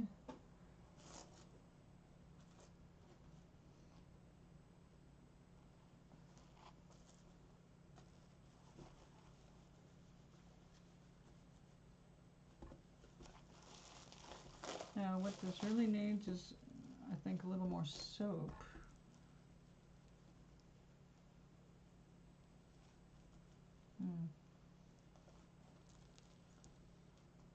We have all kinds of birds right now, Gary. I saw young cardinals, and we have eagles here. And I'm not the only one who spotted the 2 eagles. We've got an eagle couple that comes over here a lot now. They are nesting, I think, down by the river where there's better food. We're not allowed to feed birds here, but also, what would you feed an eagle? Raw chicken? Yeah. I'm not about to go out and buy a bunch of chicken legs and put them out there every day for the raptors. Not the raptors, what are they called? Maybe that is the right word. I forget now.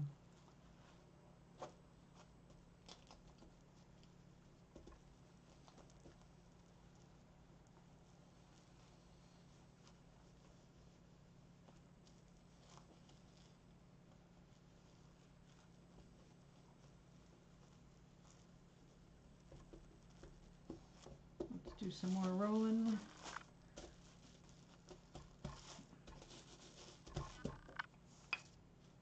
I could give my neck a break and hook this up to the vibrator.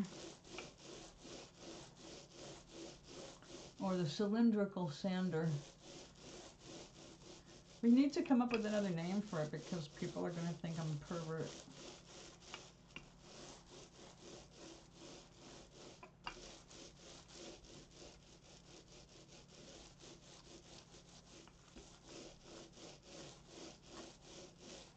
I know, cylindrical auto filter.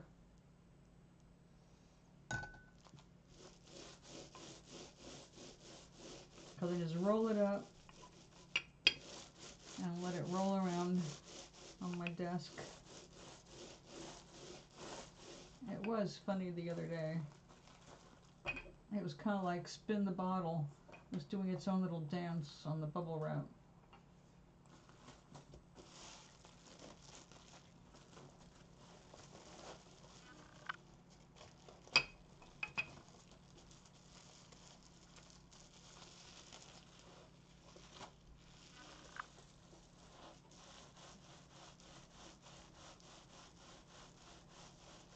Exactly.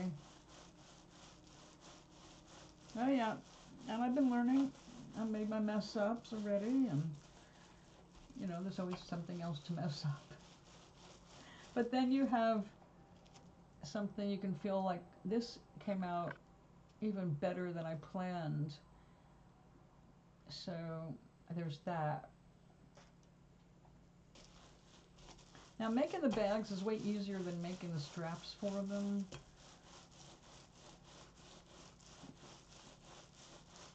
But I do want mine to be completely plastic and metal free. So I'm not buying any curse parts.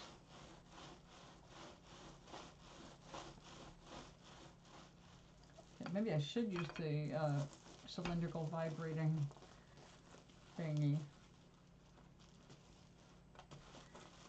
because I can feel it in my shoulders, and I'm starting to get crampy. Oh, no wonder it's a couple of hours.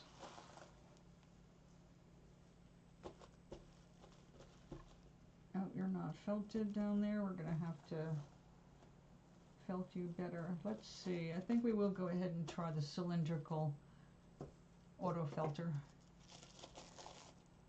Let's give it a shot.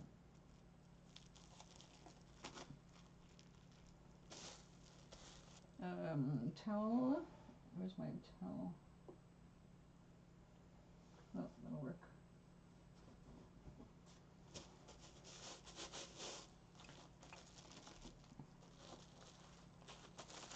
Come here, you.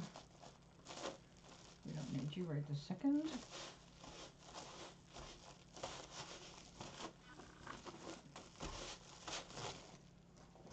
Okay. Dry. Oh, really? Yeah, we had turkey vultures too. They only eat dead things, though. All right, we're going to try the cylindrical auto felter. I just have to be able to get my finger down there to turn it on and off.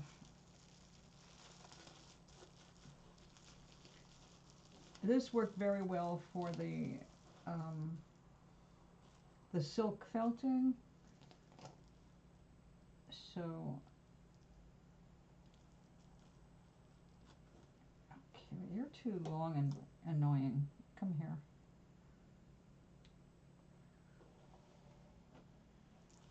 Okay.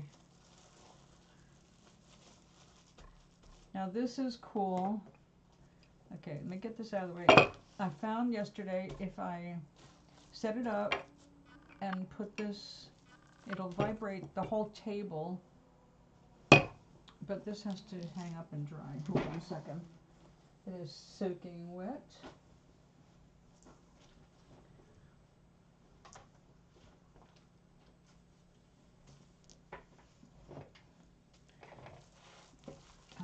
Okay. Yeah, that's the end. It's fully charged.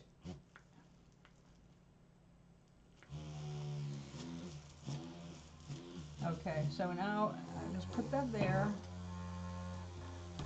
Put the rolling pin up against it.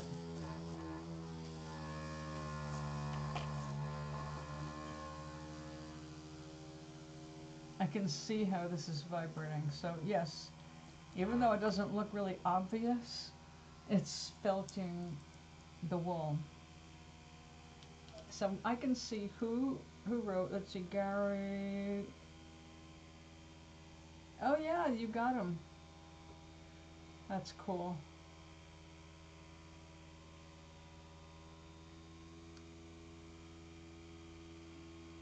Is that I'm not sure. Is that a bra? And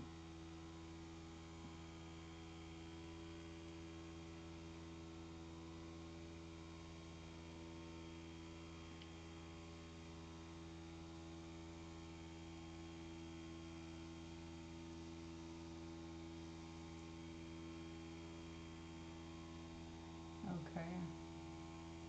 It's hard to keep track of things when you are, you know. All right, so this thing is vibrating so much it's vibrated itself right out the other end. Now, when I say this thing is painful to touch, I'm not kidding.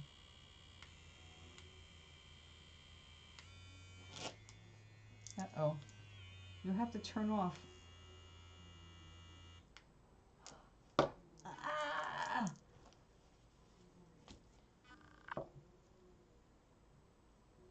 I don't know. They still feel kind of flabby, Gary.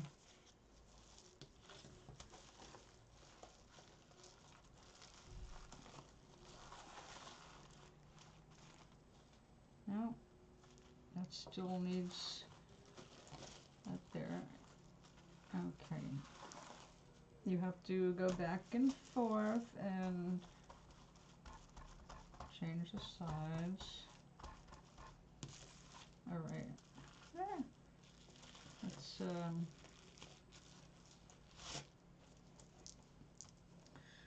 try it this way. No, can't work that way. It's too short.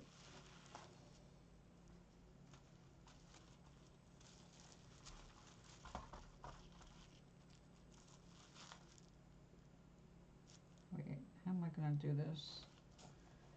I need to go back and forth. I can just turn that on and rub that, except I don't want to hold it because the vibration is so severe it can cause neuropathy.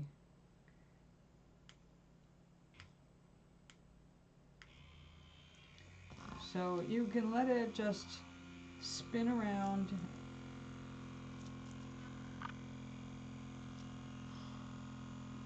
It is rotating itself.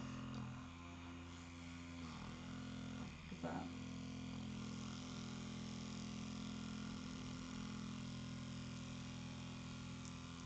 And it's pretty. I mean, you know.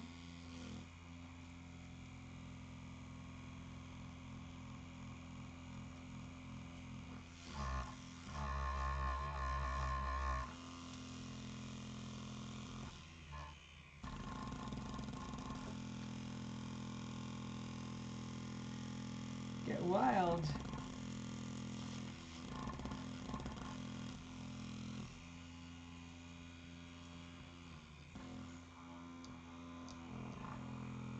Now,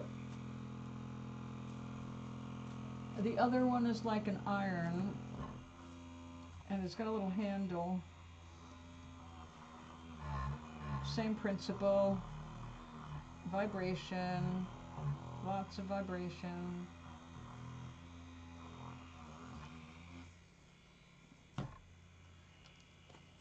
But hey, it's, no, it still has to go this way. Down. All right.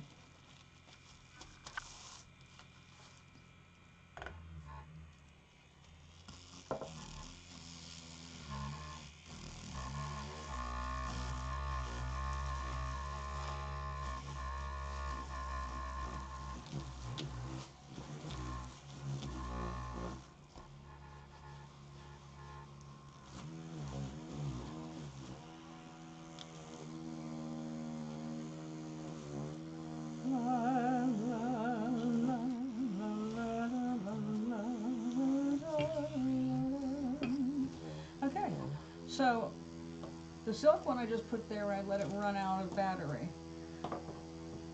And it was done by the time the battery ran out. Okay, I'm going to put this away because we're not going to use any more of this today. And this. And this. So let's get out the green.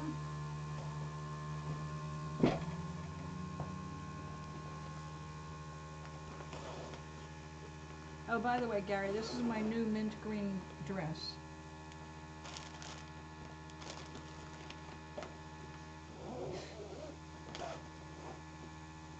And purple.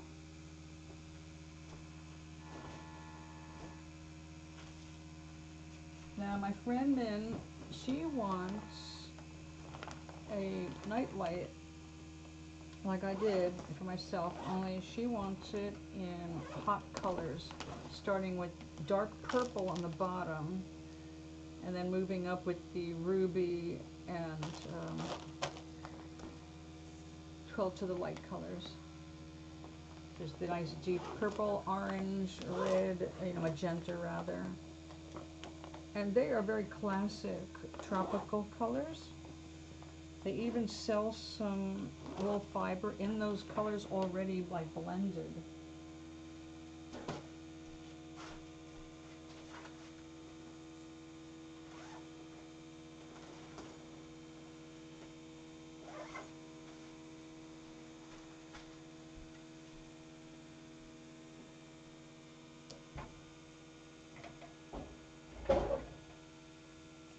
is what glass?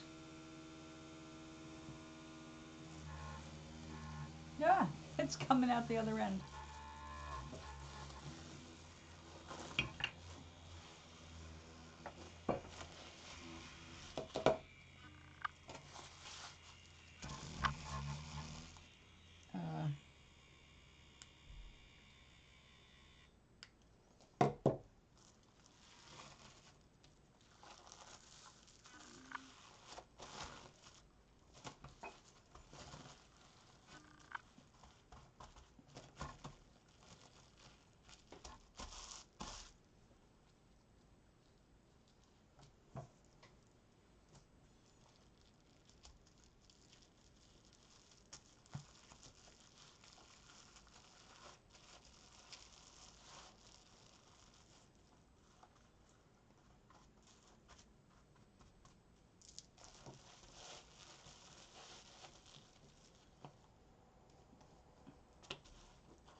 All right.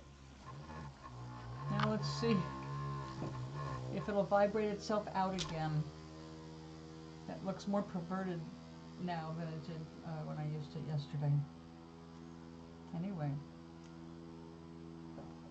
my tea is done.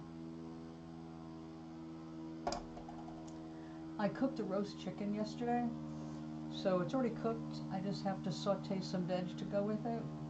There's some chicken in the pan with it. Heat up.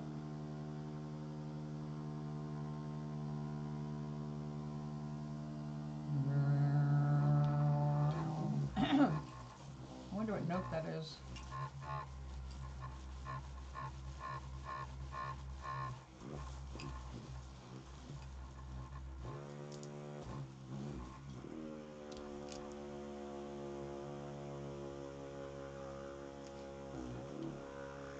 Well, it's making suds. That's a good sign.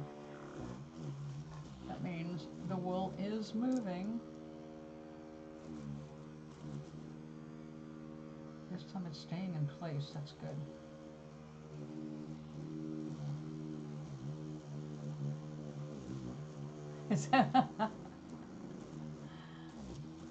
Sounds wonderful what I was talking about eating. I overdid the greens the other day. I had a big serving of broccoli rabe, which is really good fiber. It's really good for your liver and your kidneys, really good for your intestines. But there's something called too much, and I had the broccoli rabe and also a bunch of asparagus, and either one by itself would have been plenty of fiber. I overdid it, but it was so delicious. Oh my goodness.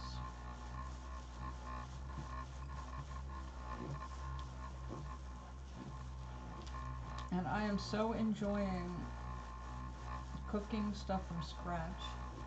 Although I love all the shortcuts too. Like today, well actually yesterday, to go with my chicken I made some butter beans. But I used canned butter beans with actually a southern brand with a southern recipe. But when I do butter beans from scratch, they're even more amazing. So I need to buy more dried butter beans because with what's going on, I don't want to trust my food supply to the creepy people who are buying it up.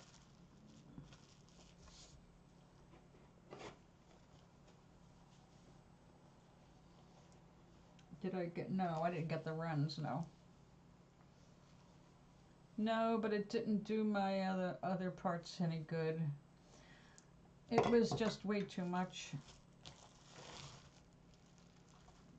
But really, really, really delicious.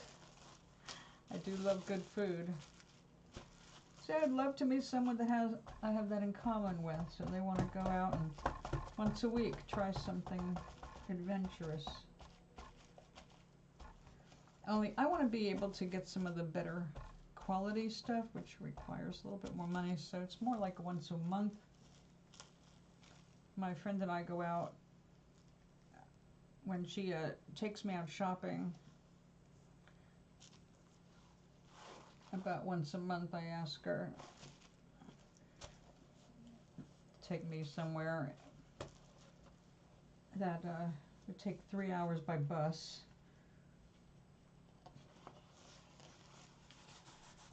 So I take her out to lunch as a thank you when we do that. And she's more open to trying different things.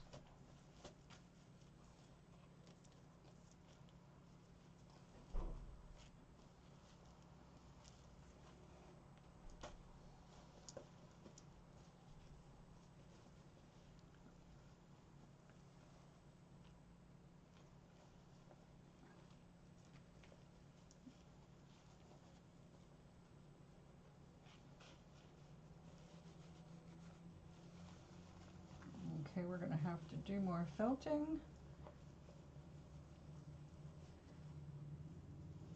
Because these are not all doing what I wanted them to do.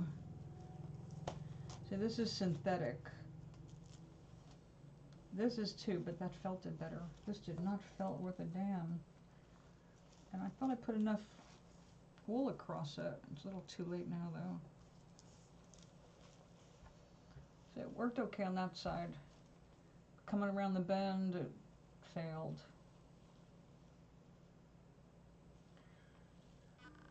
I suppose I could try. Now I could nail it down with needle felting.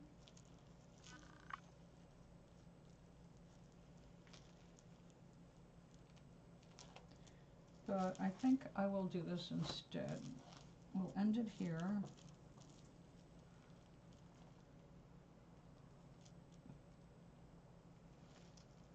I'm going to tack that in manually.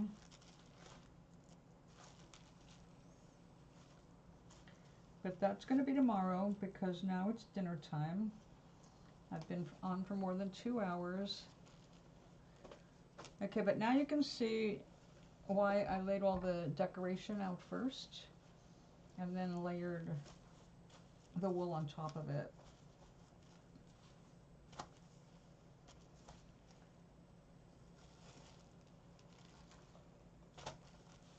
So tomorrow, after doing some more felting of this, I'm going to let it rest overnight. I will decide which side to cut down so that we can make a flap. Because the idea was that this should come over like this. But this doesn't have to be that high for this to come over. But I'll make those decisions tomorrow. Today is just getting the basic shape down, get the viscose and sari silk embedded.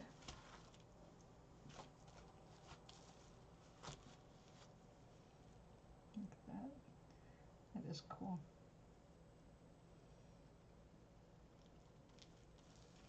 I said this is pretty, but the problem is it is completely synthetic. It does not like to felt. But it is big enough to hold a phone. And that was the #1 goal. I need a purse that will hold my phone.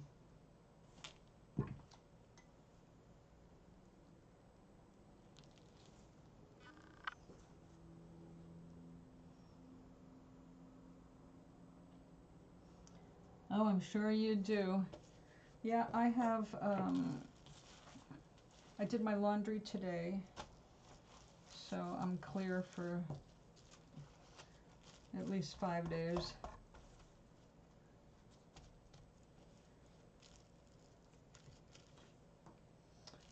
All right, my love. Peace and a wonderful night to you. What happened to my... Hey.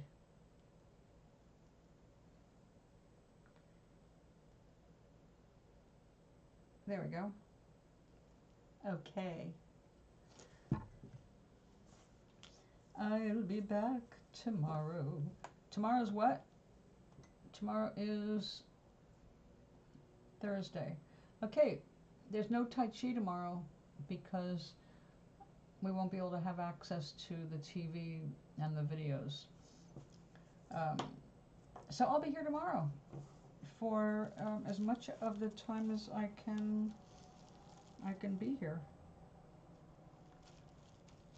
You know, not counting sleep time and eat time. You have a good rest of the afternoon.